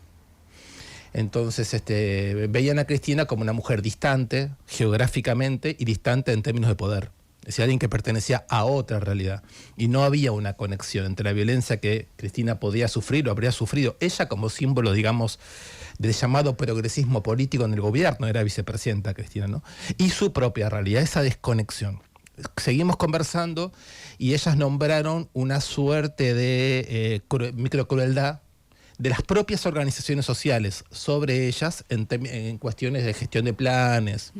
Es decir, eso que la derecha denunciaba en la televisión y en los diarios a rabiar, y que alguien como yo, que tiene una entrañable evocación continua con lo que fue el 2001 y lo que fueron los movimientos piqueteros y lo que fue aquella construcción de abajo, es difícil determinar, de aceptar que en algunas situaciones los mismos movimientos que permitieron crear una crítica al neoliberalismo desde abajo, que lograron crear una suerte de ejercicio de poder popular desde abajo como yo nunca había visto ni nunca volví a ver, pueden haber evolucionado de manera tal de convertirse en un tipo de organización que ya no transmite ni capacidad de defender los ingresos populares, ni capacidad de socializar la decisión. En general dejan de ser herramientas de democratización, que es lo que yo veía que me estaban contando. En el retorno a mi casa, después de esa reunión muy intensa, yo lo que sentía era exactamente trampa. ¿Trampa por qué? Trampa porque el lenguaje, digamos así, del progresismo político, en el cual alguien como yo solamente puede ingresar en el sentido de sentir una derrota previa, que es la derrota del 2001, ¿no? Es decir, uno, en mi caso, con mucho entusiasmo con lo que pasaba en el 2001, y después, cuando llega el kirchnerismo, con una posición que sería más o menos esta. Dado la derecha que el kirchnerismo enfrenta, uno no puede tener con el kirchnerismo un tipo de agresividad cultural y política, porque ahí están las madres de Plaza de Mayo, porque ahí hay movimientos sindicales, porque ahí desembocó lo real del movimiento social. Entonces, a mi modo de ver, para personas que piensan más o menos como yo, fue un periodo de neutralización política, en el sentido de compartir enemistades y por lo tanto no poder ensayar un tipo de crítica que es la que uno le hubiera hecho al kirchnerismo en un estado ideal, en un país sin fascismo, en un país sin derecha. Uno hubiera dicho: acá hubo una subordinación de movimientos sociales desde abajo para crear un tipo de gobernabilidad muy cuestionable que va a terminar mal. Eso es lo que uno hubiera querido gritar y dijo, en mi caso, en voz baja en aquellos años. Entonces, la idea que el lenguaje que uno había aceptado, en un lenguaje que no estaba hablando con este plano, digamos, que podríamos llamar de un mundo popular, que ya no contaba con sus propias herramientas generadas 2 décadas antes para transformar la realidad, y más bien hay una situación de bloqueo social y político para el mundo popular. Un bloqueo cuyo malestar no se puede expresar en ninguna de las formas de militancia y de formas de comunicación que el propio movimiento nacional y popular tenía, que no aceptaba ese bloqueo, ¿no? Que no aceptaba que ese malestar pudiera expresarse. Cuando el mileísmo y la ultraderecha le ponen un megáfono a ese malestar, se arma la situación que hoy estamos viviendo. Y el entrampamiento se refiere para mí entonces a lo siguiente: a que entre desesperación popular y lenguaje político dejó de haber comunicación. Dejó de haber comunicación. El lenguaje político, llamado sí genéricamente progresista, ¿no? Con esto quiero meter, no quiero hacer una crítica fácil y reaccionaria al progresismo, no voy por ahí. Voy más bien por lo que podríamos llamar una impotentización general. Voy por ese lado. Lo que me doy cuenta es que ese lenguaje se convirtió en un lenguaje pedagógico, en un lenguaje arrogante, en un lenguaje que solo emitía y estaba completamente separado de su propia desesperación. Propia desesperación, que es llamativo que se haya despegado de su propia desesperación porque las cosas iban muy mal. Entonces no había razón para tener una actitud tan plenamente pedagógica. Y del otro lado, lo que podría llamar una desesperación general, totalmente escindida de un lenguaje crítico, de un uso del lenguaje capaz de describir la propia trampa o el propio bloqueo que estaba viviendo. Kafka, para mí, es el autor que permite comprender el entrampamiento del lenguaje. Y es el mejor estratega para tratar de entender cómo se rompe ese bloqueo. Estamos conversando con Diego Stulbarg. Si me dejas una cosa cortita, es a propósito del libro El temblor de las ideas y unas reflexiones que estaba haciendo. ¿Sabes qué me quedó haciendo ruido? Una cuestión que planteas, que es, en este contexto voy a bajar el volumen de la crítica. Sí. No es problemático para cualquier momento político, si solo la verdad es revolucionaria, digámoslo así, en general, como dijo alguna vez alguien, e inclusive para las consecuencias que se tiene después, digamos, ¿no? Porque quizás en la crítica se empieza a construir otra cosa. Bueno, la izquierda hace crítica de crítica, digamos, y como parte de eso construye porque, te digo, visto desde otro punto de vista, no me resulta para nada, no es que no me sorprende, digamos, me parece un buen disparador, pero digo, dado el carácter restaurador del orden del Estado que tuvo el kirchnerismo con todas sus contradicciones, del orden político, la estatalización de muchas de las organizaciones sociales y por lo tanto una regimentación, no me resulta para nada extraño, por lo menos, que termine en esto, ¿no?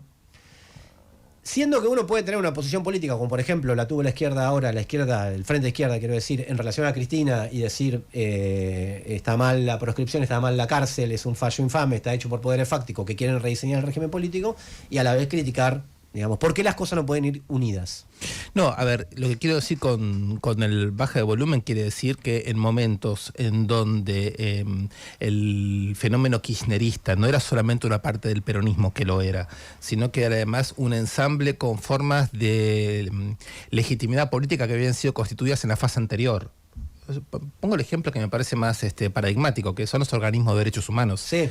Cualquiera que recuerde cómo fue la crisis del 2001, particularmente el 20 de diciembre del 2001, el predominio simbólico de las madres de Plaza de Mayo en ese momento es extraordinario. Por lo tanto, cuando digamos un fragmento, un sector de lo que podríamos llamar la vida política argentina, que es esa parte del peronismo que logra entender que hay un antes y un después, y que lo que viene tiene que ser reído de otra manera, me refiero con esto al kirchnerismo, intenta producir una nueva legitimidad, acude a una acumulación social, intelectual y política previa a él. Y pongo como ejemplo las madres de Plaza de Mayo, pero ahí podríamos hablar de lo que fue la CTA, de lo que fueron los movimientos sociales y piqueteros y todo lo que veníamos hablando. Ahí hubo una transacción, es una transacción que es muy difícil de evaluar, porque tuvo cosas muy positivas. Por ejemplo, en el mundo de los derechos humanos es evidente que la reapertura de los juicios, que insisto, tiene como motor la lucha previa, pero lo viabiliza institucionalmente. Eso, digamos así, escinde a mí, estoy hablando por mí y por compañeros, escinde la posibilidad de crítica política, porque es una crítica política que no puede confundirse nunca con la crítica política reaccionaria que podría estar queriendo, por ejemplo, frenar los juicios. Esto por poner un ejemplo entre muchos otros. Esto no quiere decir que por ejemplo, yo en aquel momento militaba en un colectivo que se llamaba Colectivo Situaciones. No quiere decir que ese colectivo no fuera crítico. El último libro que nosotros escribimos fue en el 2009 y calificábamos ese momento como un impas. Pero era el momento 2008-2009 en donde había una nueva micropolítica militante kirchnerista juvenil que era muy pujante y muy generalizada, y en ese momento decir esto es un impas. Quiero decir, me acuerdo de discusiones que yo tenía con amigas y compañeras y compañeros que nos decían, ustedes se están equivocando. ¿Cómo van a llamarle impas a esta ola militante nueva, a esta nueva participación política, el enfrentamiento con los exportadores de agros del campo, de granos del campo, en fin, no toda lucha contra la derecha, lo que fue el momento, digamos, de más vistosa movilización política. Nosotros decíamos que es un impas porque lo que se había interrumpido era la innovación de la constitución de contrapoderes desde abajo. Digamos, la gravedad había cambiado, ahora era estatal, y lo que había eran formas de transacción en donde la agenda más autónoma empezaba a disolverse. No es que uno no lo viera, no es que uno no lo dijera, no es que uno no lo militara, pero había que hacer todo eso, creo yo, con la precaución de no hacer lo que le pasó a muchas compañeras y compañeros, y eso me parece bastante inadmisible, de confundir la situación, tomar cualquier oportunidad como válida y terminar construyendo argumentos que fueran utilizados en contra de la dimensión progresiva que aquel proceso político tenía, y llamo progresivo aquello que era capaz de retomar los movimientos previos.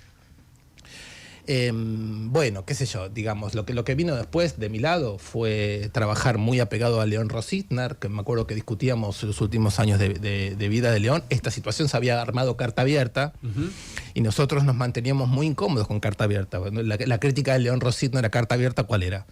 Ustedes convocan a una cantidad de militantes para hacer un movimiento asambleario en defensa del gobierno, pero defender al gobierno contra la derecha siempre va a estar bien como defensa contra la derecha, pero la transacción política depende que uno también le puede decir al gobierno a cambio de algo, a cambio de esto o aquello. Pero si esta transacción no se da, es pura subordinación. Esas son las cosas que decía Rositner. Y unos años después, con Horacio Berbisky armamos un libro llamado Vida de Perro, donde intenté producir toda esta discusión. Es decir, con un intelectual paradigmático del kirchnerismo, plantea las cuestiones del neoextractivismo, plantea las cuestiones de la desmovilización por abajo, plantea una serie de cuestiones que son tensiones que yo creo que no han sido superadas y que siguen presentes hoy. Incluso cuando la izquierda política partidaria, a mi modo de ver, tiene una comprensión mejor que la que tuvo previamente en el proceso político, porque cuando la proscriben a Cristina Kirchner, y la izquierda entiende que la proscripción no es solo Cristina Kirchner, sino que es una amenaza de ilegalización política que recorre al movimiento popular, se arma una escena quizás parecida a la que se armó en el año 17-18, contra Macri, que me parecen escenas más virtuosas que las escenas en donde lo único que hay es una suerte de denuncia homogénea a sectores nacional populares, como si ese paquete fuera tan simple de leer y fuera tan simple posicionarse ante él. Bien, Celeste. No, sí, estaba pensando dos cosas sobre esto que decís. No va a quedar de todo afuera, te aviso para que después no nos frustremos todos, ¿no? Pero sobre este momento previo, ¿no? Sobre todo para pensar, cómo se llega hasta ahora, pensaba en dos cosas. Por un lado, el tema del lenguaje, que es una de las cosas que vos retomás en La Ofensiva Sensible, que a mí me pareció interesante, sobre todo pensando en el movimiento feminista. Sí. En ese momento que vos criticás algo que desde la izquierda también, en general fuimos bastante críticas, que esta idea del feminismo del goce, que, bueno, casualmente, por lo que venimos hablando, coincidió también con las tendencias más pro-institucionalización del movimiento, porque encajaba, vos ahí en el libro explorás esa articulación de democracia y mercado de los neoliberalismos. ¿Qué te parece que tiene que ver esa articulación que encontró? Que bueno, evidentemente por lo que venís planteando, durante por lo menos los gobiernos kirchneristas hubo bastante dificultad en plantear algún cuestionamiento a eso. ¿Qué te parece que tiene que ver eso con esta lejanía que describías con los sectores populares cuando se ve atentada esa democracia? Exactamente, te sigo en la línea, creo que es un poco lo mismo, porque lo que yo trato de describir no es tanto una suerte de temor personal a hacer la crítica. Creo que la crítica fue hecha en una cantidad grande de publicaciones, iniciativas, me acuerdo en aquel periodo programas en La Tribu, pero más viejos y viejas compañeras de Colectivo Situaciones, trabajando en Ni Una Menos, trabajando en Revista Crisis, trabajando en fin, ¿no? O sea, no creo que haya habido ahí una suerte de timidez personal. Creo que lo que hubo es un registro de hasta dónde una fuerza antagonista que venía creciendo en el año 98, 2003, después cambió su configuración y hubo una debilidad fáctica para sostener los argumentos. Entonces hay un problema ahí. Cuando los puntos de vista o los argumentos no se sostienen con fuerza, fuerza. Pueden ser ingeniosos, pueden estar bien construidos. Uno puede después decir, yo siempre lo dije, y ese tipo de coherencias retóricas, pero son coherencias retóricas. Y no me parece muy interesante. Sí, son interesantes, uno después puede investigar sobre eso, ver quién dijo qué cosa, pero hay un problema que es con el lenguaje, es lenguaje con fuerza. Cuando nombras el movimiento feminista, o cuando yo, digamos, me enfoco en el movimiento piquetero en 2001, incluso cuando vamos a las Madres de Plaza de Mayo, si algo interesante tienen esas configuraciones, es la fuerza que nutre el lenguaje, que lo reconstituye. Ahí, si ustedes quieren, el punto para mí importante es cuando hablamos de Sabac Montiel y lo que pasó ahí, es la evidencia del vacío total de un lenguaje por carencia de fuerza para sostenerlo. ¿A qué lenguaje me refiero?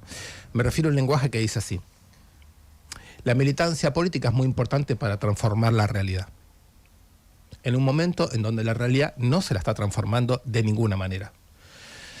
Ahí a mí Kafka es que me viene, y me acuerdo de Gregorio Samsa, ¿no? El personaje de la Metamorfosis, que después de un sueño muy inquietante se despierta y quiere salir corriendo a trabajar y se da cuenta que tiene 800 patitas, ¿no? Que su espalda más bien es como la especie de un escarabajo o cucaracha, y se ha transformado en un ser repugnante. La idea de Borges dice que metamorfosis es una mala traducción, que la palabra que usa Kafka en alemán es transformación. La idea de que nosotros soñamos con que estamos haciendo una transformación, cuando en realidad estamos siendo transformados, me parece un punto de vista central para volver a ligar con lo que está ocurriendo. Si nosotros, mientras creíamos que estábamos transformando algo, estábamos siendo transformados, la única salida que le veo es escribir un diario político, colectivo, diciendo cómo es tener 800 patitas, cómo es tener la espalda dura y poder pasar por las paredes. O sea, cuáles son las potencias efectivas del cuerpo en que nos hemos convertido. Estamos conversando con Diego Stulbarg, estamos hablando a propósito del libro El temblor de las ideas. ¿Sabés qué? Quiero unir las dos cosas, ¿no? Las dos, por un tema que se viene discutiendo en este ciclo, si lo podemos llamar así. Una es que, por una cosa que vos dijiste recién y con la que yo no coincido, que es, pensamos que estamos transformando y no estamos transformando nada. Y yo creo que las resistencias, aunque su transformación positiva no se note en lo inmediato, transforman al impedir que hagan más de lo que quieren hacer, que es lo que buscan, ¿no? La famosa relación de fuerza, si la ponemos así, que no son buenas, que son peores, digamos, pero bueno, aparte es una relación siempre. Quiero decir, el Garrahan le hizo daño al gobierno. El daño que se le puede hacer, no lo derrotó, evidentemente, ¿no? Pero quiero decir que le hizo daño. Y en ese contexto, el tema del fascismo o de lo fascista lo discutimos con Feyerstein, lo intercambiamos también para esta conversación, que llegamos como, no sé si a un acuerdo, pero decir, si definimos práctica social y esto, y que estos tipos son fachos en todo este sentido, o que esta realidad es facha en este sentido, está bien. Si es como régimen político, nos ponemos a discutirlo. Y el tema de la sensación que me da a mí, que a mí el libro me iluminó mucho para pensar una parte de la sociedad argentina, pero otra parte que no se convirtió en cucaracha, digamos, ¿no? O en un bicho extraño. Y es la sensación que tengo cuando discuto muchas veces con quienes observan muy bien las transformaciones reaccionarias nuestras de la sociedad, que se toma la parte por el todo. Y que yo lo veo mucho más abierto. No sé si se entiende el contrapunto para que conversemos. Sí, estoy de acuerdo, pero no vamos a poder lograr que sea un contrapunto porque estoy de acuerdo con lo que dijiste. No, entonces no voy a plantear otra cosa. Pero me voy a hacer cargo de la voluntad de contrapunto. No, está bien. Y te voy a tratar de decirte cómo lo pienso. Yo pienso que estamos en una situación que puede ser calificada de muchas maneras, pero la palabra fascismo tiene que estar. Como 2.0, como fascismo del siglo XXI, como palabra que es necesariamente imprecisa, necesariamente errónea, pero que por alguna razón se nos hace presente. Así, con ese nivel de imprecisión lo digo. Dejar la palabra fascismo de lado para mí es un facilismo politológico. Incluirla impone una indeterminación, porque es evidente que no estamos ante el fascismo clásico ni ante el fascismo histórico. Enzo Traverso lo dice así. Si hace 20 años había un congreso de historiadores para estudiar el fascismo, el punto de referencia estaba en el pasado. Si hoy se hace un congreso de historiadores para discutir el fascismo, el punto de referencia está en el presente, aun si fuera para decir esto no es fascismo. Es decir, la palabra fascismo tomó una vigencia que yo creo que hay que tomar en serio. Pero no me meto con la caracterización. Escuché el programa que tuvieron, me sumo al acuerdo precario que lograron. Pero ¿qué como todos, acá. ¿Pero qué considero yo que es el fascismo? O el presente. Lo voy a tratar de decir así. Es el fenómeno por el cual nosotros sentimos que no podemos lo que podíamos, que no nos entendemos con facilidad y que nuestras percepciones sobre el presente se han oscurecido, que la belleza y la inteligencia del mundo se han retirado y no entendemos cómo ocurrió. A eso yo le llamo Gregorio Samsa. A eso, a que no podemos lo mismo que podíamos antes y quizás podemos cosas que antes no podíamos, pero tenemos que investigarlas y tenemos que ponerlo en práctica. La idea de una conciencia retardada que se sigue pensando como en la época anterior, me parece que es un retardo. Entonces, la idea de que alcanza con hacer un punto de vista crítico, un poco cínico incluso, no me convence para nada. Yo lo que trato de entender lo siguiente, es ¿bajo qué condiciones somos potentes? Esa es mi pregunta. A mí no me interesa tener una descripción bárbara de la realidad, lo voy a decir de otra manera. A mí no me interesa verla, yo no vi nada, no veo nada, y para mí la opacidad en la que estamos hoy metidos es la del fascismo. Porque perdóname esto. Sí, tranquilo. La caotización de las percepciones es una estrategia políticamente organizada para transferir plusvalía de abajo hacia arriba. Eso es lo que quiero decir. Es una estrategia del capital que supone intervenciones tecnológicas, que supone una voluntad de aniquilación a toda retórica de igualdad, a toda retórica de contrapoder. Eso es lo que estoy diciendo. Entonces, como es una estrategia política, como es una estrategia que se funda en difundir la perplejidad, en hacernos sentir que todas nuestras antiguas lecturas, estrategias, formas de estar juntos, formas de pensar y formas de enunciar quedan impotentizadas, el problema no es hacerse el canchero diciendo somos impotentes. El problema pasa por saber si hay alguna conexión entre la impotencia actual y una potencia inmediata por venir. Esa es mi pregunta, ¿se entiende? Entonces, por supuesto que me interesa lo del Garrahan, y trato de ir a todas las marchas que puedo y no me siento nunca cuando voy a una marcha diciendo qué pelotudos que somos. Cuando digo que somos Gregorio Samsa y que nosotros nos hemos convertido en un bicho repugnante, lo que quiero decir que es un bicho repugnante respecto a nuestro propio imaginario. Nosotros nos imaginamos a nosotros mismos claros, lúcidos, entendiendo todas las contradicciones del capitalismo y además sabiendo cómo actuar y cómo transformar la realidad. Y lo que yo pienso con Kafka es que el héroe contemporáneo no es así. Está sumergido en la tiniebla, sumergido en la nieve, no ve con claridad, no tiene todo claro, no es brillante y además no cuenta con una potencia colectiva capaz de hacer todo lo que le gustaría. Sin embargo, como por eso no se quiebra, no acepta, no se resigna y no se dobla, ¿cómo sigue? Busca una salida donde no la hay. Vamos a decirlo así, la desesperación de saber que no hay salida no es un límite para buscarlo y por lo tanto hay una relación entre desesperación y cierta impotencia, cierta, la que no es resignada, con la posibilidad de una potencia nueva, con la posibilidad de crear una salida. Tiene muchas definiciones como esta el libro, como un Kafka que sería parte del partido de los desesperados, ¿no? Exactamente. ¿No? Está bien, y que la desesperación... Partido de los desesperados por el comunismo, claro, con Kafka ahí, con una K insólita. No, y tiene autores como Michel Louis, es uno que lo ubica en la izquierda, digamos, como una vida de izquierda, digamos, más que como un pensador conceptual de izquierda. Pero bueno, te quiero plantear una última, ya que no hubo contrapunto. Vos sabés que yo, yendo a la política y a pensar un diálogo futuro, vi ahí, vos decís, bueno, hay fenómenos nuevos, hay cosas que surgen, y ahí das el fenómeno de, digamos, registrás el fenómeno de Monteverde en Rosario, en Ciudad Futura y Rosario. Y esto no es un reclamo ni nada, sino que digo que siempre encuentro como la ausencia de dialogar o de pensar con la izquierda partidaria. En este caso con el Frente de Izquierda, que es una izquierda que existe en Argentina, que tiene su... No quiero decir nada exagerado. En su momento fue el fenómeno electoral de Nicolás del Caño en Jujuy. Un fenómeno como el de Alejandro Vilca, que para mí está a la altura de un Monteverde, cuando le ganó al peronismo con el 25% de los votos, en la Jujuy Blanca. Casi se viene un contrapunto interesante. Bueno, viene... ¿Por qué no entran en el registro, aunque sea para decir sí, pero... ¿Se entiende? Yo discutiría tal cosa y tal otra, porque un barrendero, Colla,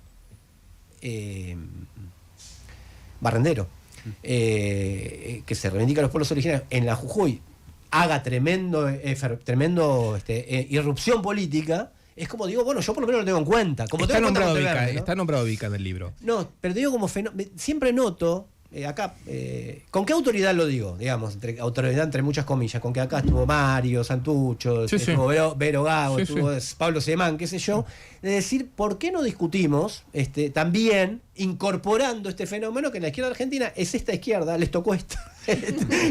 Digo, como fenómenos políticos, ¿no? Bueno, a ver, trato de ir rápido porque sé que no queda mucho tiempo y quiero decir muchas cosas a la vez, a ver si podré. Primero, yo estudié ciencias sociales en la década del 90. Esto quiere decir que yo conozco... Marcelo T. Sí, permítanme hacer un chiste, ¿no? Conozco al PTS de chiquito, de jovencito. Yo tengo gente que te conoce a vos de chiquito. Por supuesto. Sí. Ya sé. O sea que, incluso de muy chiquito. Me maneja un archivo que no me conviene. Exacto. Lo que quiero decir con esto es que yo creo que cambió bastante la izquierda argentina en los últimos años. Lo digo para bien. Para mí era muy difícil la conversación que tuve años con muchos compañeros y compañeras de la izquierda en la época de la universidad. Para mí cambió muchísimo. La izquierda diario, este programa de radio, el estilo de conversación, el lenguaje, el humor, cambió muchísimo. Esto lo digo porque en otros años quizás era muy hostil, era muy difícil, lo que yo llamaría una especie de cierre retórico muy fuerte. Esto lo quiero poner a favor de las conversaciones que, como dijiste vos, a futuro son para mí cada vez más auspiciosas y posibles. Por otro lado, cuando fue lo de Vilca, yo no tuve sorpresa, tuve entusiasmo. Y me acuerdo haber hablado con un montón de personas y pensábamos, ahora lo que se viene es una convocatoria muy abierta, van a pasearlo a Vilca por todo el país y vamos a poder tener la posibilidad de un reagrupamiento. Y yo no lo sentí, no lo vi, no me sentí convocado nunca a nada. No personalmente, es lo de menos. En general, obvio, amigas, amigos. Es decir, ¿cómo sería el hecho de que cuando la izquierda logra por fin que un compañero o una compañera que representa una experiencia de contrapoder popular aparezca convocando y de manera abierta, aceptando conversar con retazos de experiencias del pasado, con formas de saber? A mí me parece que eso, para mí, está pendiente. Y creo que sería un error suponer que no estaríamos disponibles a esa conversación muchas personas que aparecemos sin tomar como referencia muchas veces a la izquierda, porque la izquierda partidaria aparece como cerrada a priori a ese tipo de conversaciones. Monteverde, en cambio, para mí es un paradigma de lo siguiente, de experiencias de movimiento social del 2001, que en lugar de hacer, digamos, que haber quedado encallados, hicieron esta apuesta a la política muy polémica, pero me parece que les está saliendo muy bien.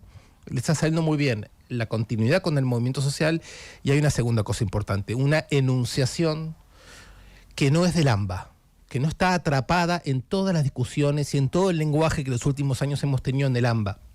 Y que me parece que es una discusión totalmente acabada, totalmente agotada, con un lenguaje que quedó saturado, que a nadie más le interesa escuchar, que es el lenguaje, digamos, que me parece que hay en los medios, en el progresismo y en las izquierdas de una manera ya muy abundante y que no está produciendo escucha. Entonces, esa situación de no venir del AMBA, de una generación un poco más fresca y audaz, que liga con el movimiento social y no está apurado a entrar en la rosca política mayor. Es decir, que se toma sus tiempos para ir, como dicen ellos, de abajo hacia arriba y de la periferia al centro. Yo diría que es una muy buena ocasión para, no solamente de Ciudad Futura. Ciudad Futura me parece una especie de ejemplo que además los conozco, los quiero, somos amigos y me interesa. Pero también me queda lejos, yo estoy en Buenos Aires, ¿no? Yo sí estoy metido en este lenguaje del AMBA, digamos, ¿no? Pero me parece una gran oportunidad para saber cómo es conversar con la izquierda partidaria. Muy bien, tomo nota, ahí entrarían las discusiones por las cuales nos cerraríamos, ¿no? Estrategia, potencias, clases, etcétera, claro, que son como las grandes temáticas. Por supuesto. ¿no? Que este libro me hizo pensar mucho, lo recomiendo fuerte, posta, El temblor de las ideas, buscar una salida donde no la hay, lo publicó Ariel, Planeta, Diego Stulbar. Teníamos pendiente la conversación, me gustó, no sé si a ustedes, o vos, Diego, también. Gracias. No, gracias. Y la tenemos que seguir en 1000 otros formatos también. 1000. Seguimos hasta las 14. 89.9 Radio con Vos. Siempre con vos. Periodismo de tu lado. Todos los sábados y domingos de julio en Carrefour, en Hipermarket Express, 3 cuotas sin interés pagando con tarjeta Mi Carrefour Crédito en toda tu compra. Si sos beneficiario de ANSES y cobras en tu cuenta de Mercado Pago, tenés un 15% de descuento en toda tu compra pagando con Mercado Pago. Acumula con todas las promos. O si tenés cuenta sueldo en BBVA, tenés un 25% de descuento pagando con Modo con tus tarjetas de crédito. Carrefour, lo mejor para vos al precio más bajo. Válido todos los sábados y domingos de julio de 2025 en la República Argentina. Más información, condiciones y limitaciones aplicables consultar en carrefour.com.ar. ¿Pensás que todas las garrafas son iguales? Cuidado, lo importante es lo que no ves. Por dentro no todas son iguales. YPF Gas te asegura energía, rendimiento, calidad y peso exacto. Somos confiables, porque si con algo no queremos sorpresa, es con una garrafa. Nosotros sabemos lo que vendemos. ¿Vos sabés lo que comprás? Comprá tu garrafa blanca YPF Gas en tu distribuidor oficial. Conoce más en ypfgas.com.ar. Vacaciones en el ND. Este invierno venía a divertirte y desenchufarte. Música, circo y teatro para toda la familia. Coufequín, desenchufados en banda. Fanfarria ambulante desde Santa Fe. Caray Circo, la biblioteca perdida. No te lo podés perder. Super vacaciones en el ND. Entradas disponibles en PlateaNet o por boletería del teatro. Si el camino suena así, es porque pones toda la potencia para cruzar todos los caminos que necesitas. La tecnología TurboClean garantiza el máximo octanaje para cumplir con los motores más modernos y exigentes. Poner Infinia es poner siempre lo mejor. YPF Infinia TurboClean.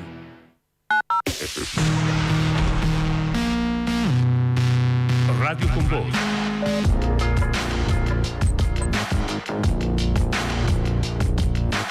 Radio con Voz. En YouTube. Periodismo de tu lado. ¿Alguna vez pensaste que esto no es para vos? Que el tiempo mal gastado te oxidó el reloj. Pero recuerda que siempre pudiste y esta no es la excepción. Y aunque nunca nadie sienta lo mismo que vos, ni mucho menos sepan todo lo que te costó, pero recuerda que siempre pudiste y esta no es la excepción. Y caminaremos por todas partes sin importar si hay cerros que cruzar. Y no lo olvides, toma mi mano, que a todos lados contigo voy a estar, yo voy a estar.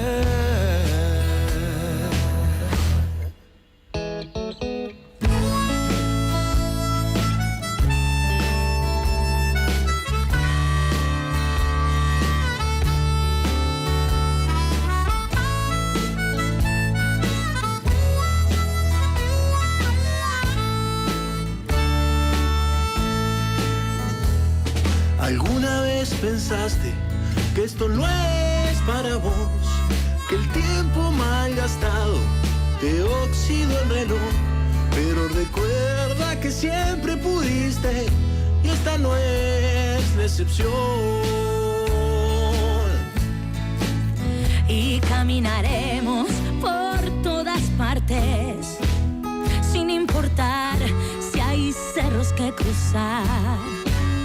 Y no lo olvides, toma mi mano, que a todos lados contigo voy a estar, yo voy a estar. No. Muy bien, muchos mensajes por la entrevista. Dice, qué gran entrevista, dice María Belén. Concuerdo, dicen ahí abajo. Excelente entrevista, dice Marcela.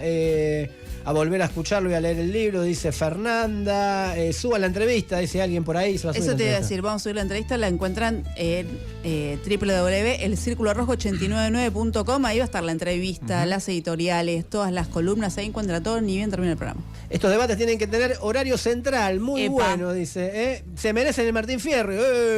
Pare, bueno, no sé. Agradecemos a Radio Con Voz. Agradecemos a Franz Kafka y a Gregorio Samsa por esta parte se la mandó Aventura. ¿Viste? Muy bien. Muy bien.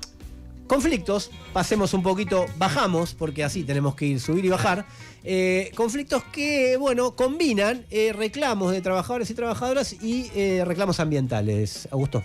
Claro, Fernando, mira, la preocupación por el impacto ecológico que tiene la producción sobre el ambiente es cada vez mayor y hay dos conflictos en el mundo obrero que dan cuenta de esto. Yo les recomiendo un video del amigo y colega Lucho Aguilar en las redes de La Izquierda Diario sobre la situación de la fábrica de baterías Fademi S.A. Es en Entre Ríos, en la ciudad de La Roque, en Gualeguaychú.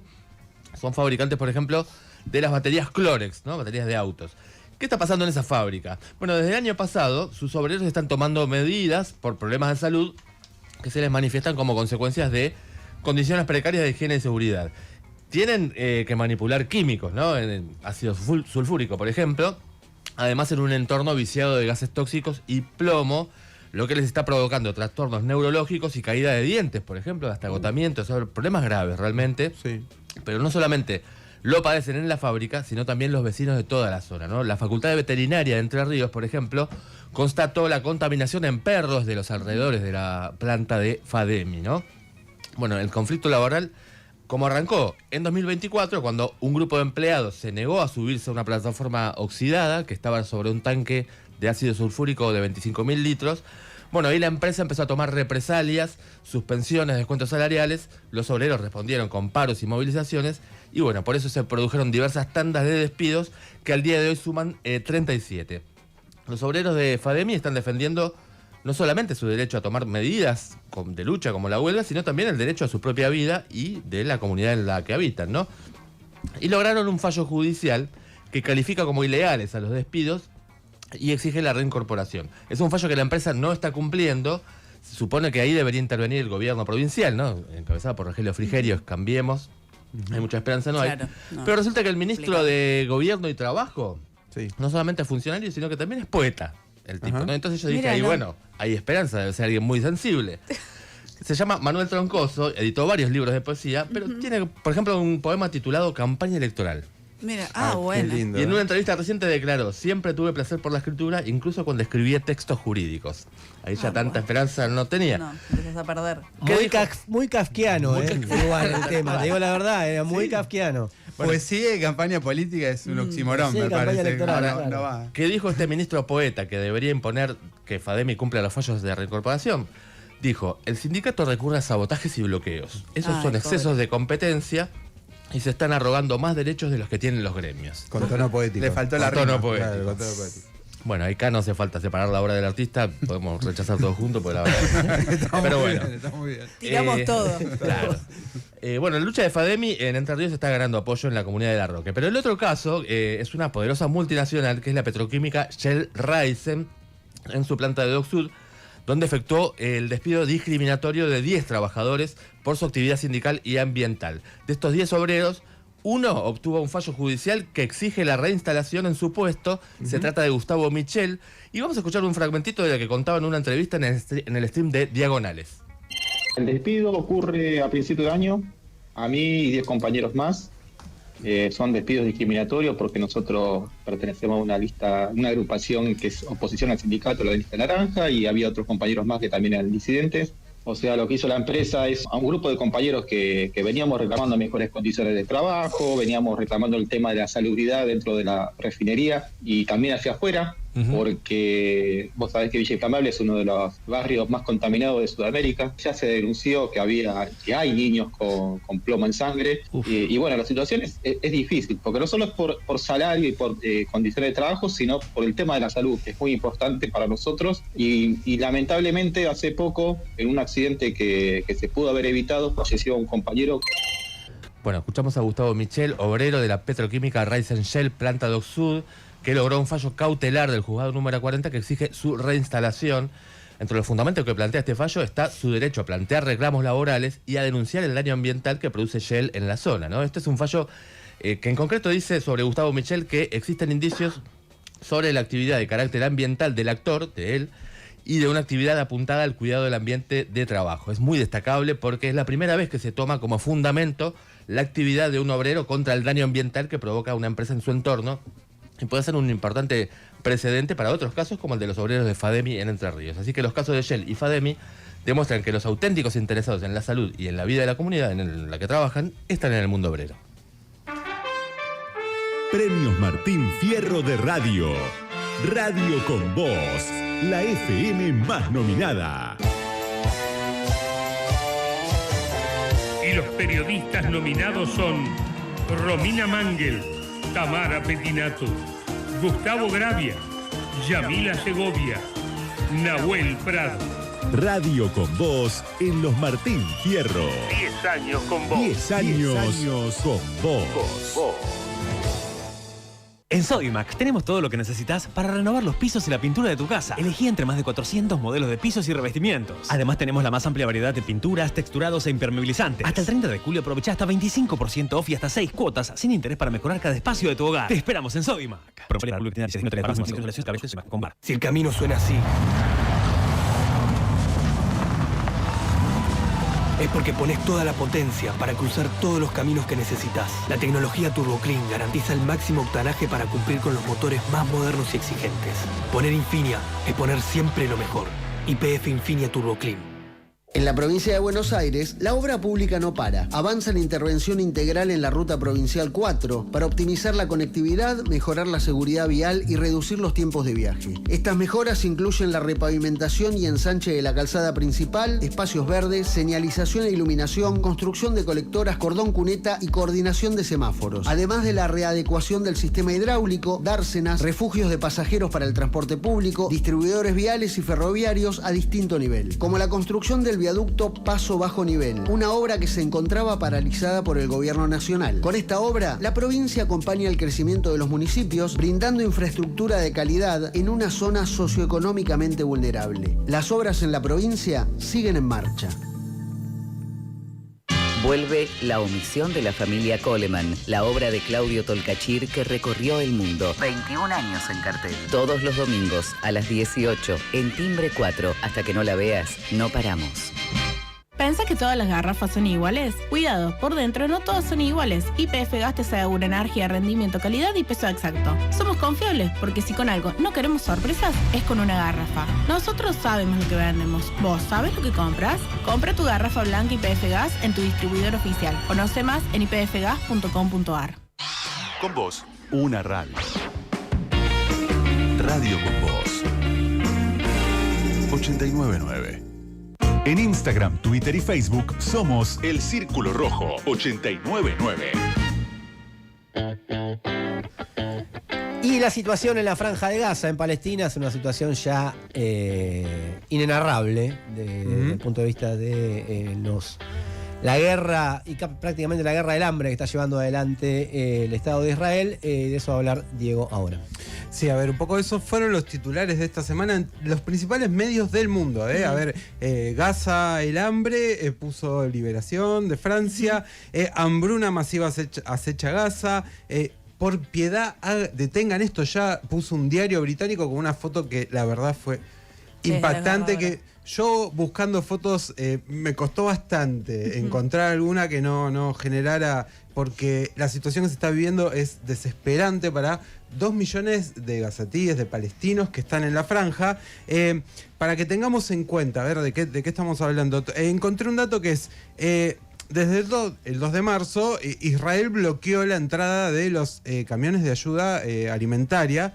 Entraban, antes de que empezara el conflicto, hace un año y algo atrás, 1.750 camiones diarios de ayuda. Hoy están entrando 29.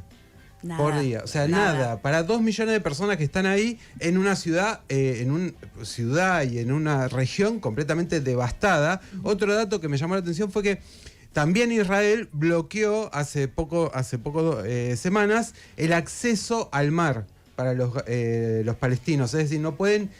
Dicen que no pueden pescar ya directamente, no pueden salir los barcos a pescar y directamente no se puede meter nadie en el mar. Bueno, hay 400.000 palestinos que están viviendo directamente en las playas.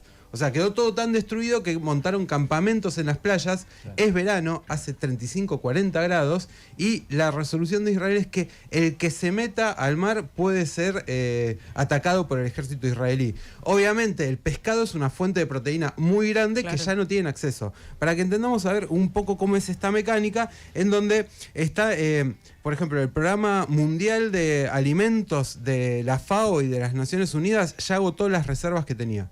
No hay nada, no quedó nada en Gaza. Y la ONU, la Cruz Roja y otras ONG están denunciando que ya no hay corredores seguros para poder ingresar a la región.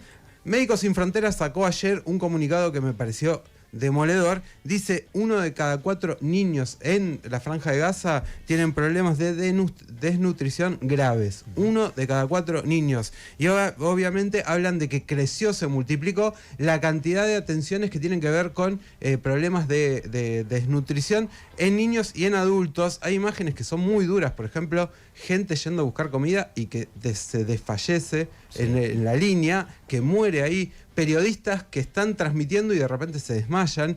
De hecho, cadenas importantes como la BBC, Reuters, AFP salieron a denunciar que sus periodistas no pueden cubrir lo que está pasando porque tienen hambre, básicamente, porque no pueden llevar adelante su tarea.